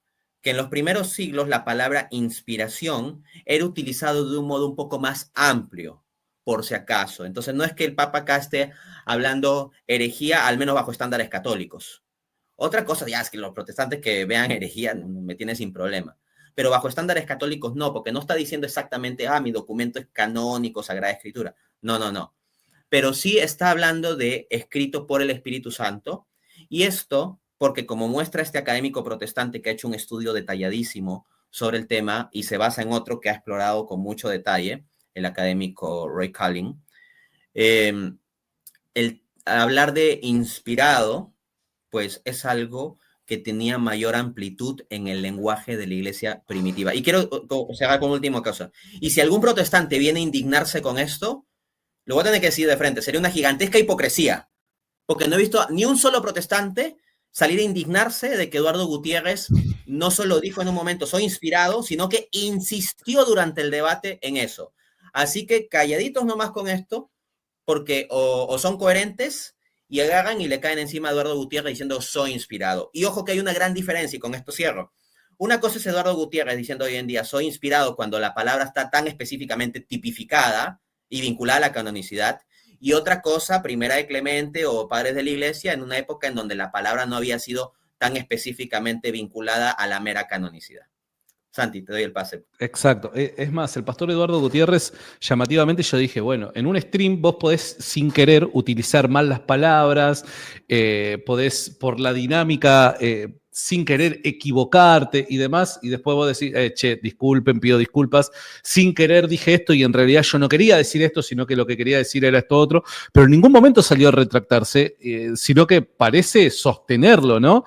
Entonces, eso dejarlo por un lado. Por otro lado, reitero, o sea, el tema es la amplitud, porque si no, nosotros caemos en anacronismos, dado que ya el cristianismo tiene 2000 años de existencia, definiendo conceptos para referirse a tales cuestiones que son del campo de la teología, nosotros no podemos pensar de que lo que ha definido la Iglesia con siglos de reflexión y guía del Espíritu Santo, no podemos pretender de que esa clase de conocimiento la tengan en el siglo I y que utilicen las palabras en el mismo sentido que la puedan llegar a utilizar con mayor perfección en el siglo VII, VIII, X, XV o XIX, ¿se entiende? Entonces, la palabra inspiración, lo que está queriendo decir Dante, y corregime si estoy equivocado, la palabra inspiración o la referencia parece que abarcaba otros significados también, no exclusivamente el Espíritu Santo inspirando a un autor de tal forma que el resultado de la obra del escritor sea considerada palabra de Dios en el sentido en el que nosotros creemos acerca de la Biblia, sino que, por dar un ejemplo, bajo ese criterio nosotros podríamos decir, por dar un ejemplo, ¿no? Nosotros creemos acá que nos hemos reunido porque el Espíritu Santo nos llamó a hablar de estas cuestiones a una comunidad que se encuentra del otro lado. Esto, bajo ningún punto de vista, nosotros creemos que es inspiración, pero sí hay una motivación interna por el Espíritu Santo que nos lleva a obrar de determinada manera. Podríamos decir que en ese sentido es que Clemente entiende que está siendo motivado a escribir lo que ha escrito para resolver los conflictos que estaban ocurriendo en Corinto. Sí, se puede entender en ese sentido, e incluso en un sentido más fuerte, pero que no es equivalente directamente que diga que su escrito es canónico. Porque hay un pequeño detalle, pero los primeros cristianos no eran solo escritura. Entonces, para ellos, palabra de Dios no se reduce a la forma escrita, por si acaso. Y el hecho de que llamen a algo palabra de Dios no es lo mismo que digan que es escritura. Si un protestante sola escritura lee esto, pues dice, está diciendo que su propio escrito debe traer como escritura. No, no. Es que para los primeros cristianos no, la palabra de Dios no se reducía única y exclusivamente a la escritura. Pero es cierto también que el término inspiración o similares se podía utilizar en diversos grados, ¿no? Como hemos visto con el caso de Eduardo Gutiérrez. No, y además, suponete lo siguiente, suponete que estamos delante de un evangélico fundamentalista. y te dice, no, el libro si dice de que ha sido inspirado por Dios, debemos de considerar de que es realmente palabra de Dios en el sentido de sagrada escritura, no tal y como lo tenemos en la Biblia. Bien, buenísimo. ¿Bajo qué criterio demostrás que Primera de Clemente no es palabra de Dios? ¿Cuál es el criterio que empleás para descartarlo? ¿No? Entonces, hay un doble problema con ese documento. Segundo criterio, entonces. Sigamos. No, pero hay más sobre el primer criterio. Bueno. Hay más evidencia interna. Sí. Ok. Mira, ¿te acuerdas que Tercera de Juan no menciona explícitamente a Cristo ni una sola vez? Porque se puede decir que está Sí. implícito, ok. Ok. Ya. En el caso de Primera de Clemente menciona a Cristo 46 veces. Pará, ¿cómo 46 veces? Sí, 46 veces. Ok. ¿Y sabes qué? Un intento protestante risible que he encontrado, no digo protestantes risibles, ojo, he dicho intento, el intento es lo que es risible. Es que han dicho, pero mira, es que Tercera de Juan habla del amor y habla de la verdad, entonces ahí se refleja su canonicidad porque estos son los valores cristianos. Oye, con esa lógica, la palabra amor aparece 32 veces en Primera de Clemente y la palabra verdad 14 veces. O sea, no me vengan con cuentos, ¿no? Por otra parte, otro aspecto que se considera dentro de la evidencia interna es la ortodoxia. O sea, que el contenido del documento no contradiga fe cristiana definida. Y hay un autor no católico que es máster en estudios religiosos por la Duke University. Se llama Dave Nielsen. En su artículo, Clement of Rome has seen through an apostolic paradigm, publicado en la revista académica Estudia Antiqua, volumen 5, número 2, 2007, voy a citar pasajes de las páginas 66, 67, 68 y 69. Dice, pone el criterio ortodoxia y vamos a ver qué dice este académico no católico sobre Clemente ante el criterio ortodoxia. Ortodoxia. Leer Primera de Clemente se siente mucho como leer una epístola paulina. La estructura general y la intención de las obras de ambos autores son similares. Clemente continúa exhortándolos, a los corintios, hasta comenzar otra sección de enseñanza.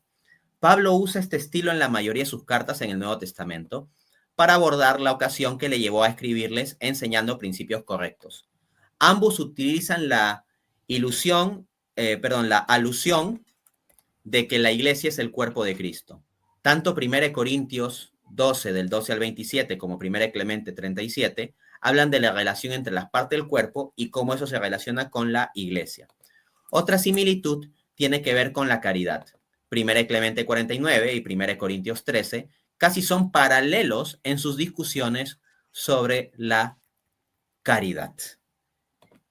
Y me podrán venir a cuestionar a este académico no católico, ok, entonces le cito un escritor eclesiástico de los primeros siglos, Eusebio de Cesarea, Historia Eclesiástica, libro 3, capítulo 38, número 3, cito. La epístola de Clemente y la epístola a los Hebreos tienen un carácter similar respecto al estilo y aún más por cuanto los pensamientos contenidos en las dos obras no son muy diferentes.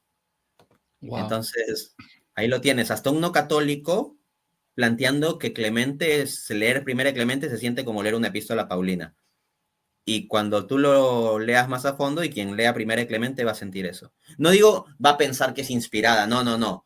Pero el estilo, el tono, los temas, de verdad que sí se siente como... Pero es que en definitiva el punto es la ortodoxia. ¿Cuán ortodoxa es un documento? Y en este caso, si Clemente está reflejando fielmente las ideas paulinas y Pablo es ortodoxia, hello, o sea, no hay más nada que hacer, ¿no? Exacto. Y uno dirá, bueno, pero Pablo era Pablo, Clemente era Clemente. Luego vamos a volver sobre eso, el criterio de apostolicidad, pero reitero la pregunta que hasta ahora no me respondieron ni Gutiérrez ni Oseguera. ¿Quién es el autor de Hebreos? Bueno. Vos también las preguntas antes sos malo. Las preguntas que haces. Estamos con Dante Urbina, tenemos un poquito más de 3.000 personas. En el comentario fijado del chat en vivo, por favor, suscríbete al canal de Dante para aumentar la cantidad de bots de su canal. Por eso es que Dante desactiva los comentarios. Por los bots, viste que te escriben en árabe, viste que te aparecen así. Así que bueno, nada, suscríbanse al canal de Dante, que es un genio y van a ser muy beneficiados de su trabajo. Bueno, Ahora, entonces, sí, perdón. tú ya sabes cuál es el gran argumentote contra el contenido de Primera de Clemente. Ah, pero el Fénix. El Fénix, amigo. El otro día estábamos discutiendo el tema del Fénix. Pero el ave Fénix. Amigo. Ya no es pero los ortodoxos, es pero el Ahora es Fénix. pero el ave Fénix. A ver, ¿qué pasa con el ave Fénix? Efectivamente, Clemente hace una referencia al ave Fénix en su carta, pero amigos protestantes, si quieren descartar Primera de Clemente, que estaría bien, ojo, no estoy diciendo que sea canónico, ¿no? Pero si ese va a ser el criterio, acá el problema es el criterio. Si ese va a ser el criterio, arranquen el libro de Job de sus Biblias. Abro cita. Maravillosa jugada. Pará, no la vi venir. Te juro que no la vi venir. Claro, maravillosa jugada, amigo. ¿Qué querés que te diga? Me saco el sombrero. Dale, a ver. Esta la tomo del escritor católico Taylor Marshall en su artículo The Phoenix in the Catholic Tradition. Dice, cito, el Fénix en realidad se encuentra en Job 29:18. Moriré con mi nido y multiplicaré mis días como el Fénix. La idea de Clemente de que el ave Fénix muere en su nido y regresa por un lapso de días tiene aquí su origen. La traducción hebrea se debate, pero los rabinos postcristianos han interpretado casi unánimemente el pasaje de Job como una referencia al Fénix. De hecho, si se consulta casi cualquier traducción judía de Job, se encuentra que Job 29:18 se ha traducido como una referencia al Fénix y no a la arena. Primera de Clemente probablemente tenía en mente a Job 29:18 porque cita a Job justo después de describir su capítulo sobre el Fénix. Wow. No la vi venir, te juro que no la vi venir. Claro, ahí me cayó la ficha. Qué salame que fui en su momento también. Claro, estaba ahí. Sí. Y es que en definitiva, lo que está haciendo Clemente ahí es simplemente utilizar retórica nada más. Con el objetivo de justificar la fe en la resurrección de Jesús, está apelando a la retórica, ¿o estoy equivocado? Exacto, y vi que tú hiciste un muy buen análisis con respecto a Jesús, o sea, no solo retiren a Primera de Clemente, que está bien que haya sido retirado, o si quieren métanse con el libro de Job, pero tendrían que meterse con Cristo mismo y retirarle el título de Dios, porque Dios es infalible y omnisciente, y resulta que Cristo dijo que la más pequeña de todas las semillas es la semilla mostaza, y realmente eso no es así. Pero resulta que Jesús, predicando en un contexto de cultura agraria dentro de lo que conoce la gente a la que él habla, utilizando el recurso de hipérbole, puede hablar en esos términos del conocimiento general del contexto rural en que está y no hay error, no hay problema, ¿no? Entonces hay que entender esos parámetros también. Sí, así es. Qué buena esa la de Job. ¿Cómo la pasé a esa? Te juro, soy un salame. Me olvidé de la de Job. Tenés razón. Bien, entonces, todo esto es evidencia interna. Sí, ya terminamos con esa. Vamos al siguiente criterio. A ver, siguiente criterio. Apostolicidad. Apostolicidad, ok. Como tú anotabas, en el caso tercero de Juan, apostolicidad no necesariamente es tan estricto como que lo haya escrito un apóstol. Puede ser un compañero de un apóstol, como Marcos o Lucas. Aunque la pregunta es, ¿y el autor de Hebreos? Si se sostiene que es Pablo, ok, pero tienen casi un consenso académicos en contra. Y si los católicos no dependemos del consenso académico, por si acaso. Y los consensos académicos se han equivocado en ocasiones. En el siglo XIX el consenso académico bíblico era más escéptico y en gran parte ha sido dejado de lado por consensos académicos o descubrimiento académico del siglo XX. Que los católicos no dependemos de esas circunstancias. Pero de si hecho, no perdón, infalible, dale. Vayamos al ejemplo de la epístola de Juan. Hasta que no apareció el papiro 125, el consenso académico fuera de lo que es la fe cristiana afirmaba de que podía llegar a ser de mediados del siglo II, si no me equivoco, la epístola de Juan, el Evangelio de Juan, ¿no? Exacto, en el siglo XIX la gran crítica textual era sobre todo un grupo de escépticos alemanes y el consenso académico era adaptaciones tardías para la mayoría del Nuevo Testamento, por si acaso, ¿no? Ahora bien, no basta apelar a eso para diseñar automáticamente un consenso académico, tampoco. Solo decimos que el consenso académico no es infalible. Ahora, cualquier protestante que salga a desdeñar un consenso académico tampoco es infalible, no lo puede hacer así de gratis. Pero en cambio nosotros los católicos sí creemos en una iglesia infalible, por encima de académicos particulares o incluso eventuales consensos académicos. Vamos con el criterio de apostolicidad, entonces. Se puede aceptar que Marcos entre en el canon, pese a que Marcos no fue un apóstol, sino colaborador de un apóstol. O que Lucas entre en el canon, pese a que Lucas no fue un apóstol, sino colaborador de un apóstol. Pues bien, con ese estándar tenemos lo siguiente. Filipenses 4:3. Te ruego que ayudes a estos que combatieron juntamente conmigo en el Evangelio, con Clemente y los demás colaboradores míos, cuyos nombres están en el libro de la vida. El apóstol Pablo habla de Clemente como colaborador suyo. Y ojo, escritores cristianos primitivos han llegado a identificar este Clemente con el Clemente de Roma. Por si acaso, no es simplemente que estoy gratuitamente conectando. Se ha hecho esta conexión en los primeros siglos. A su vez, Tertuliano nos informa en su prescripción contra los herejes, capítulo 32. Clemente fue ordenado por Pedro. Dice que recibió la ordenación de manos de Pedro. No es cualquier cosa. Y por otra parte, Clemente de Alejandría, en Estromata, libro 4, capítulo 17, dice, en la epístola a los Corintios, que es primera de Clemente, también el apóstol Clemente, refiriéndose a los gnósticos, dice, o sea, hasta le llega a llamar apóstol. Por lo tanto, lo que tenemos aquí es un hombre que es colaborador del apóstol Pablo, ordenado ministerialmente por el apóstol Pedro y que es considerado como hombre apostólico por un padre de la iglesia bastante temprano como Clemente Alejandría. Ahí lo tienen. Entonces, si es por apostolicidad, o sea, hay más a favor de el autor de Primera de Clemente que del autor de Tercera de Juan, que hay mucha duda y mucho cuestionamiento o hasta consenso académico en contra de que haya sido Juan. Sí. O, ¿cómo es? Por lo menos tenemos más definido el tema de la autoría, contrastándolo con el caso de los hebreos, ¿no? De la epístola a los hebreos, que hay una fuerte discusión al respecto. Entonces hay más seguridad con respecto a la autoría de Clemente que a la de los hebreos. Exactamente. Y veo que por ahí preguntan si ese Clemente al que nos referimos es el Papa Clemente. Sí, el Papa Clemente de Roma, Papa en el siglo I, obispo de Roma en el siglo I. Bueno, vamos al tercer criterio, criterio de circulación. Entonces, la idea era que el documento circulase ampliamente, ya vimos que eso no pasaba con Tercera de Juan. Dice Eusebio de Cesarea, o sea, una fuente de los primeros siglos, en Historia Eclesiástica, libro 3, capítulo 16, cito, sabemos que esta epístola, se refiere a Primera de Clemente, también ha sido utilizada públicamente en muchas iglesias, tanto en tiempos pasados como en el nuestro. Esto lo está escribiendo a inicio del siglo IV, tiempos pasados son los 3 primeros siglos, y ha sido utilizada públicamente y encima en muchas iglesias. Oigan, eso es criterio de circulación fuertemente, de lo que Segunda y Tercera de Juan casi ni son citados, tienes esta afirmación sobre Primera de Clemente.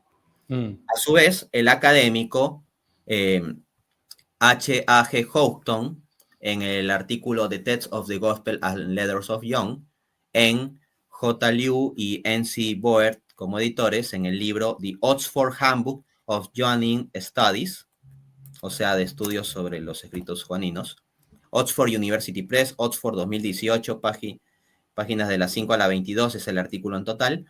Hay un pasaje del artículo que dice, el papiro del Evangelio de Juan, el bilingüe P6, lo combina con Primera de Clemente y Santiago.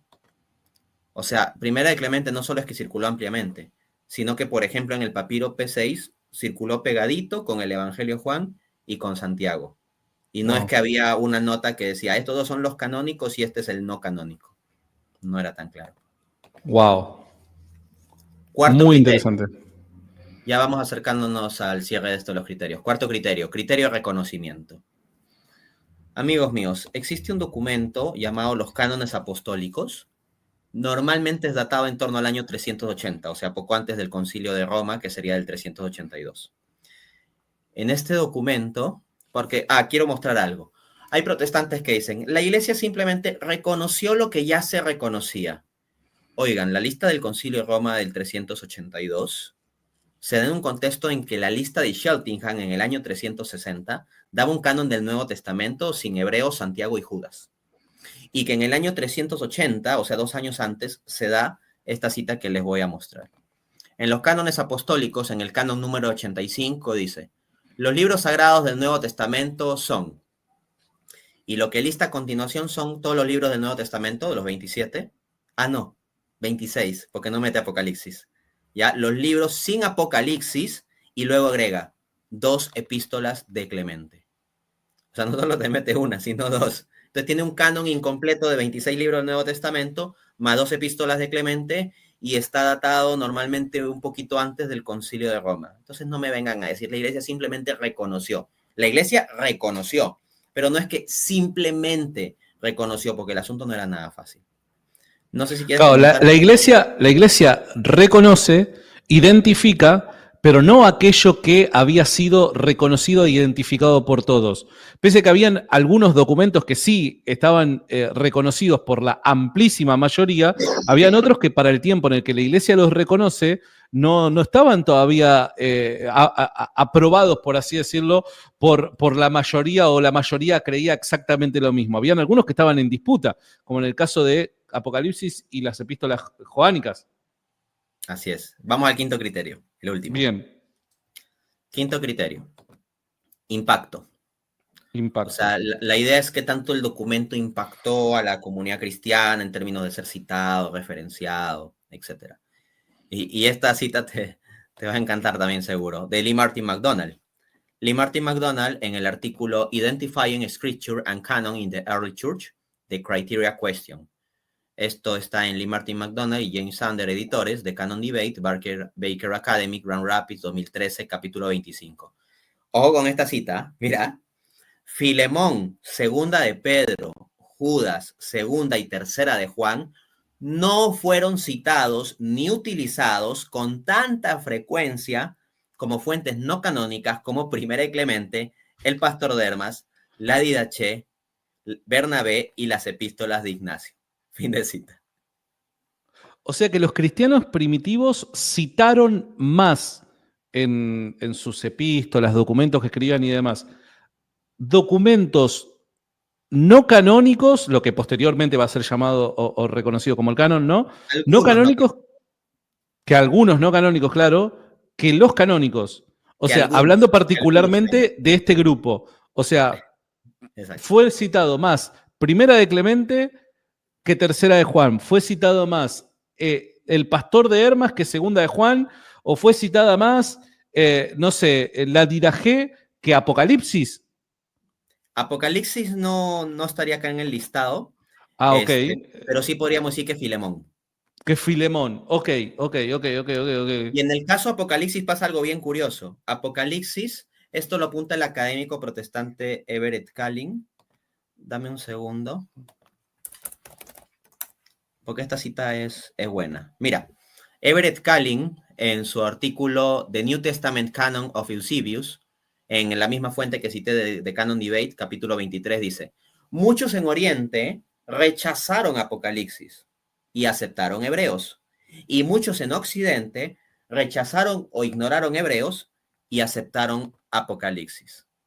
Entonces, ojo, de Apocalipsis hay bastantes citas, pero entre Oriente y Occidente había una marcada división en la recepción del mismo. Qué buen punto, qué buen punto. Claro, en definitiva, recuerden, chicos, que el objetivo de esta charla con Dante es mostrar que el caso sin la iglesia, si vos no crees que la iglesia es infalible, el caso de la identificación de qué libros son palabra de Dios, cómo reconocer sin margen de error qué libros son y qué libros no son palabra de Dios, no es así de sencillo como te lo plantean.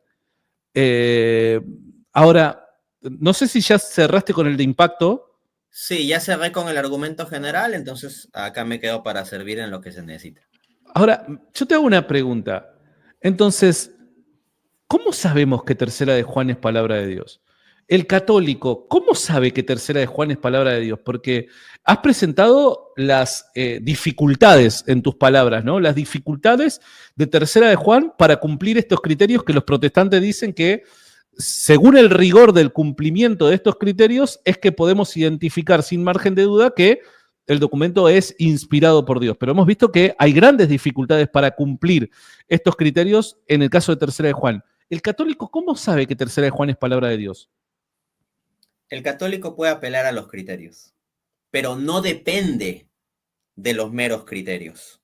Yo no estoy diciendo que los criterios no sirven, etcétera. No, no, no. Pero lo que creo que he demostrado contundentemente con fuentes académicas e históricas es que la mera apelación a los criterios no resuelve el asunto. Se requiere de una instancia infalible que realice la identificación del canon neotestamentario. Entonces, en el caso del católico, el católico puede profundizar en toda esta información, pero no depende de esto para su identificación del canon, sino del pronunciamiento infalible por parte de la Iglesia. De tal manera que en el marco católico podemos tener la solidez de ver el canon como una colección infalible de libros infalibles. En cambio, en el marco protestante, al final de cuentas, como terminó admitiendo uno de los más relevantes teólogos protestantes de la historia, R.C. Sproul, el canon sería, cito palabras de Sproul, una colección falible de libros infalibles. Entonces yo creo que esto muestra muy contundentemente la solidez del catolicismo y cómo el protestantismo es una casa edificada sobre la arena. Además, fíjate qué interesante que es porque por lo general, no digo todos, pero sí quizás los más populares en redes sociales, apelan a falacias, ¿no? A falacias de espantapájaros diciendo que los católicos rechazamos el uso de criterios. Como que, no, los criterios los agarramos así, los juntamos todos y los echamos a la basura y decimos, confiamos ciegamente en la iglesia y ya está. No, pará. Pese a que confiamos en la iglesia, porque Cristo la ha fundado y ha hecho promesas respecto a ella, pese a que confiamos en la iglesia, el católico no va a tirar por la basura los criterios. Ahora, los criterios pueden servir, nosotros acá siempre decimos y corregimos, para aproximarnos al tema, para comenzar a discutir las cuestiones del tema. Los criterios fueron empleados y de hecho los primeros cristianos empleaban ciertos criterios cuando discutían estas cuestiones, pero no son un caso definitivo, no pueden ser concluyentes por sí mismos. Requiere una autoridad que sea concluyente para terminar el tema y para terminar el tema, esta autoridad debe ser sin margen de error, ¿no? Porque si tuviera margen de error tendríamos que seguir discutiendo las cosas. Es como termina diciendo por ahí algún académico protestante de las redes, ¿no? El canon debe seguir abierto, porque la discusión, o sea, si uno es...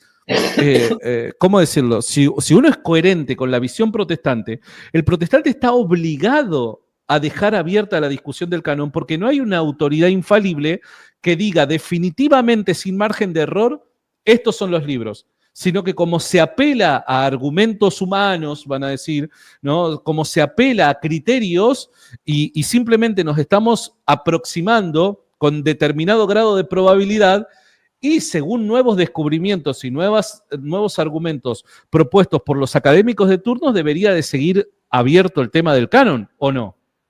Efectivamente. O sea, inferir desde un marco protestante que el canon está abierto es una inferencia coherente que muestra la incoherencia del protestantismo. Esa frase es un absurdo, esa frase es un despropósito, pero sin embargo es una conclusión que se sigue del marco protestante. Y en consecuencia, esto evidencia el fracaso del protestantismo. Por eso yo en el debate he dicho y me reitero en que el protestantismo es un desastre respecto de este punto de solo poder tener el canon como una lista meramente falible de libros infalibles y que se pueda llegar a decir en el marco protestante cosas como es que el canon está abierto. Eso muestra el absurdo del protestantismo. Ojo, para que no se confundan las cosas. Yo no estoy diciendo los protestantes son un desastre, porque por ahí se me ha pintado como que, este Dante Urbina, no sé cuántos. Yo no estoy hablando contra las personas. O sea, yo tengo el máximo respeto. Uno, por toda persona, incluso la persona que me difama, me insulta, a nivel de persona, a nivel de respeto de persona, yo lo tengo por toda persona, no importa lo que me haga. Ojo. Otra cosa ya es el respeto académico, intelectual, etcétera, eso ya es otra cosa y a muchas personas les he tenido que perder el respeto por las cosas que han hecho, por las cosas que han hecho. Mantengo el respeto de cristiano que debo tener por toda persona humana. Pero hay ciertas personas ya que, o sea, a nivel intelectual, académico, para uno como que pierdan el respeto. Hay que distinguir que hay un respeto que no se gana, hay un respeto que tienes por el solo hecho de ser persona, y hay otro respeto que se gana. Y así como se gana, lo puedes perder. Dicho eso, entonces, lo que yo me encuentro es que se ha venido a la difamación de que Dante Urbina está diciendo que los protestantes son un desastre. No, yo tengo máximo respeto por un tipo como Lee Martin McDonald, por ejemplo, o sea, la honestidad y la profundidad de su estudio. Respeto también a Michael Kruger, por ejemplo, que es un académico que es contrario a la tesis que estamos defendiendo aquí, pero, o sea, es un tipo intelectualmente muy, muy respetable. Respeto al conjunto de académicos que he citado aquí, los veo como académicos respetables. Entonces yo no estoy diciendo los protestantes son un desastre, pero sí estoy diciendo que el protestantismo es un desastre y por eso el protestantismo salen frases desastrosas como decir que el canon está abierto. ¿Sabés qué? Hay chicos que la verdad es que algunas veces, y con todo el respeto voy a decir esto, que me da cierta pena la forma en la que se manejan, porque me da pena en el sentido de que en vez de pensar las cosas que están diciendo, muchas veces reproducen como club de fans, ¿no? Y he visto que mucha gente te ha intentado, ¿cómo decirlo? Apelar a cualquier tipo de recurso con el objetivo de hacer control de daños, ¿no? Este ha sido uno de los planteos que te han hecho. Y me parece que vale la ocasión para que aclares este punto, ¿no? Dice este usuario, que vaya a saber cómo se llama, dice, vuelves a confundir canon con inspiración. La Iglesia Católica no tuvo canon definido hasta Trento.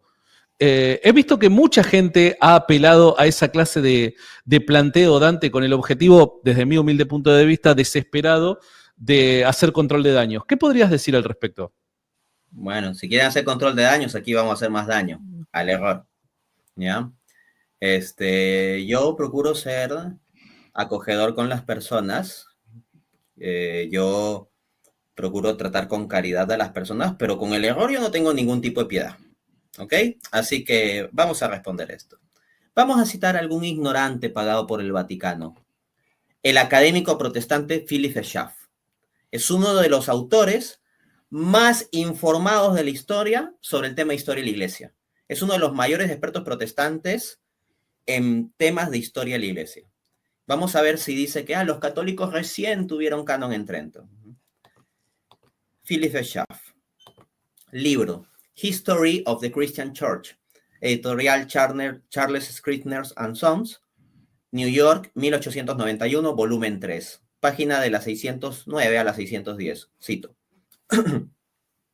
El concilio de Hipona en el 393 y el concilio de Cartago en el 397, bajo la influencia de Agustín, que asistió a ambos, fijaron el canon católico de las Sagradas Escrituras. Ya directamente te dice, fijaron el canon católico, no dice que hubo que esperar hasta Trento. Sigo leyendo. Luego agrega, esta decisión de la Iglesia Transmarina, sin embargo, estaba sujeta a ratificación y recibió la aprobación de la sede romana. No, pero pará, ¿eso cuándo ocurrió? ¿Ocurrió en el siglo XVI? No. De mismo Hipona y Cartago. ¿Siglo IV? Digamos siglo V. ¿Sabes por qué? Porque el concilio de Cartago tuvo 2 ediciones. La segunda, que retoma el canon de Cartago 397. Hay otro de Cartago 419. Y en las actas dice lo siguiente. Te voy a dar la cita textual, de hecho. A ver. Dame un segundo. Y después volvemos con la de Schaff, porque viene lo más sabroso todavía. Todavía no. Tranqui. Ok. Opa. Ok. Pero esto lo está diciendo ¿quién? El Papa. El Papa León lo está diciendo ahora. Hablando de Papa. Mira lo que te voy a leer. El A Concilio de ver. Cartago del año 417, que retoma las actas del Concilio de Cartago del 397, dice lo siguiente, en su canon 24, que se envíe esto, o sea, sus actas, incluyendo el asunto del canon, ¿ya? Que se envíe esto a nuestro hermano y compañero obispo, Bonifacio, y a los otros obispos en esos lugares, para que confirmen este canon. No. ¿Saben quién era Bonifacio? El ¿Para quién Papa. era Bonifacio? Pará, El pará, pará. Papa. ¿El Papa era Bonifacio? El No. Papa. Pará. Vos me estás diciendo que a principios del siglo V estaban pidiendo la aprobación de estas actas al Papa Bonifacio. Sí. Ok. O sea que ya para el siglo V había un Papa que estaba confirmando el canon del Nuevo Testamento. O sea que no hay que esperar a Trento, no hay que esperar a Trento. Pues fíjate, volvamos a lo sabroso, a la cita de Schaff. Entonces, mira lo que dice Schaff al respecto. A ver. Este canon, o sea, se refiere, cuando dice este canon, se refiere al canon fijado en Hipona, Cartago, con confirmación romana de los concilios, ¿no? Este canon permaneció inalterado hasta el siglo XVI y fue ratificado, no dice inventado, ratificado por el Concilio de Trento. Y luego agrega, y acá viene la frase mortal, el protestantismo retuvo el canon del Nuevo Testamento de la Iglesia romana. No, para este Philip Schaff, para mí es obispo de la Iglesia Católica infiltrado. No, vos me estás diciendo que un académico protestante está reconociendo que los protestantes recibieron la Biblia de la Iglesia Católica y en el Nuevo Testamento tal y como la Iglesia Católica lo había identificado. Un académico protestante que encima es uno de los mayores expertos del tema de historia de la Iglesia y uno de los mayores expertos de patrística junto con J.N.D. Kelly. Sí. Pero pará. Pero ¿no es la misma Iglesia Católica que se corrompió? ¿No es la Iglesia Católica que fundó Constantino, que en el siglo IV se corrompió completamente? ¿Es esta Iglesia Católica la que lo definió y que este académico protestante dice que recibe ese mismo canon del Nuevo Testamento? Sí, pero lo que sucede es que los concilios de Hipona y Cartago a los que hace referencia son del 393 y el 397. En cambio, lo de Constantino fue después, porque fue en el año 325. Ah, no, espera, 325. No, pará. ¿No? Es antes, ¿no? Pero estamos hablando de un par de décadas antes. Bueno, a menos que cuentes el siglo cero. Si contás el siglo cero ya te cambia la ecuación. Pero son un par de... estamos hablando de qué, de un lustro antes, no, más, mucho más. Qué locura. O sea que los protestantes dependen de un canon definido por una iglesia corrompida. De hecho, Eduardo Gutiérrez tiene un video donde está discutiendo con otros protestantes y dice, me acuerdo esta frase porque yo lo escuché y dije, wow, dijo, el concilio Nicea se realizó bajo apostasía. Eso dijo. ¡Bajo apostasía! Sí, me lo acuerdo textual, así lo dijo. Ok. Los apóstatas fueron los que definieron la cristología. Así es. Qué raro que funciona todo esto. Si pueden definir el canon mismo de las escrituras, la cristología es asunto sencillo. Hablar de la naturaleza de Cristo es súper fácil, claro. Viste que a mí me enseñaron de chiquito, Dios obra de manera misteriosa. Qué misterioso que es Dios para obrar, ¿no? Qué misterioso que es. Sí, y después se fue hasta el siglo XVI, ¿no? Qué locura, qué locura. Bueno, entonces, hablando en serio, entonces, el gran problema protestante es que no puede identificar sin una iglesia infalible, no puede identificar con certeza y sin margen de error. Y esto lo quiero recalcar, porque el tema no es una cuestión de probabilidad. Bueno, a ver, veamos a ver si es probable o no es probable. No, acá tenemos que hablar de certeza y de sin margen de error, porque recordemos que la teología protestante depende del supuesto de sola escritura. Y para suponer sola escritura hay que saber con certeza qué es escritura. Por ende, el tema del canon tienen que tener, en el tema del canon tienen que tener seguridad, no tiene que haber margen de error, porque dependiendo de lo que identifiquen como canon, es lo que luego va a ser la base y el fundamento para toda su teología. Y si además este canon es la única autoridad infalible en materia de fe y moral, no se pueden equivocar. Entonces, no está mal cuando se demanda que sea sin margen de error. ¿O estoy equivocado? Efectivamente, no solo hay muchos protestantes que no entienden esto. Atención aquí, con esta frasecita voy a destruir muchas jugaditas epistémicas que se quieren hacer de listillos. No basta con que el listado del canon no tenga error, no basta. Se requiere que el listado del canon no pueda tener error.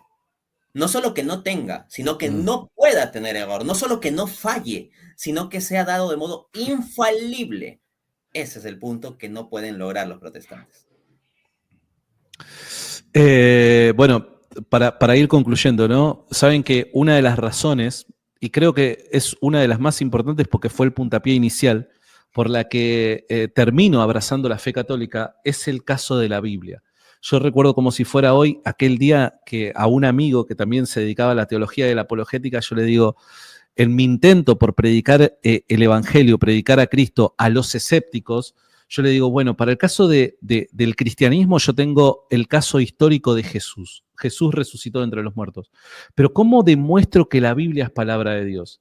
Y recuerdo que en off, con cámara apagada, teníamos un problema porque estábamos tratando de elaborar argumentos para demostrar que la Biblia era palabra de Dios. Y claro, sin una iglesia infalible que determine, que pueda identificar sin margen de error por asistencia del Espíritu Santo, no en virtud de su propia naturaleza o en virtud de la naturaleza limitada de los obispos que circunstancialmente van a estar gobernando la iglesia, sino por asistencia del Espíritu Santo, no se puede argumentar a favor de que la Biblia sea palabra de Dios como tal. Y cuando me refiero a la Biblia, me refiero a este conjunto de, en el caso del Nuevo Testamento, 27 documentos que fueron escritos por diferentes autores en diferentes momentos del primer siglo, que nosotros podamos decir, esto ha sido inspirado por Dios.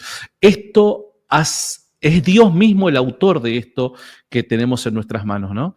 Entonces, el tema de la Biblia, y esto lo digo porque muchas veces el protestante, el evangélico, muchas veces con buenas intenciones, otras veces quizás no con tantas, te dice, bueno, leer la Biblia te hace ser evangélico. Todo lo contrario, el caso de la Biblia te hace católico. Efectivamente, amar profundamente la Biblia nos va a terminar llevando a la fe católica.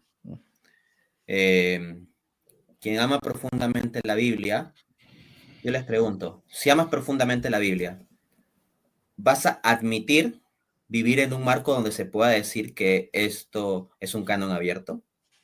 ¿Vas a admitir vivir en un marco en donde se quiera refutar los argumentos de Anturbina diciendo, bueno, pero es que la identificación podría ser falible, no necesitamos algo infalible?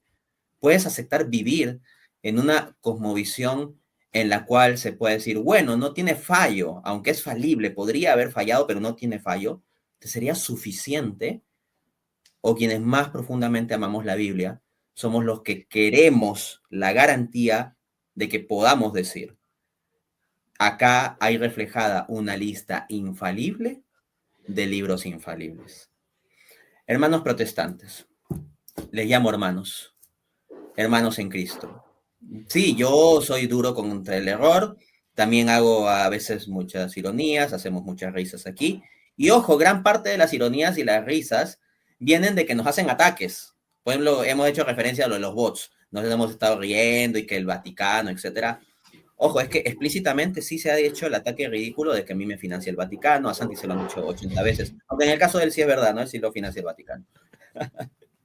Bueno, entonces, muchas de las bromas que hacemos no es de motu propio para, atacar a las personas del otro lado. No. Simplemente es tomarnos a broma ataques que nos están haciendo. Porque ¿qué quieren? ¿Que nos lo tomemos con molestia? No, porque, uno, que no nos vamos a podrir el corazón. Y número dos, que los ataques a veces, pues sí, dan risa. Muchas de las veces son risibles y naturalmente no sale, ni siquiera es que tenga que ser algo armado. Entonces, no es un ataque contra las personas, muchas nuestras a veces ironías y todo eso son en respuesta a ataques. Y de hecho, yo sé que del otro lado pueden sentirse atacados por ciertas ironías que hacemos, pero dense cuenta, nosotros respondemos con ironía, con broma, con buen ánimo. ¿Qué es lo que preferirían? Que cuando ustedes nos atacan, porque nos insultan, nos difaman, nos deforman la cara en video, en miniatura, etcétera, que respondamos igual. No estamos respondiendo igual. Y si ya se van a molestar con que lo tomemos a broma, pues no, el buen humor no nos lo van a quitar. O sea, quítenos los que quieran, pero el buen humor no nos lo van a quitar.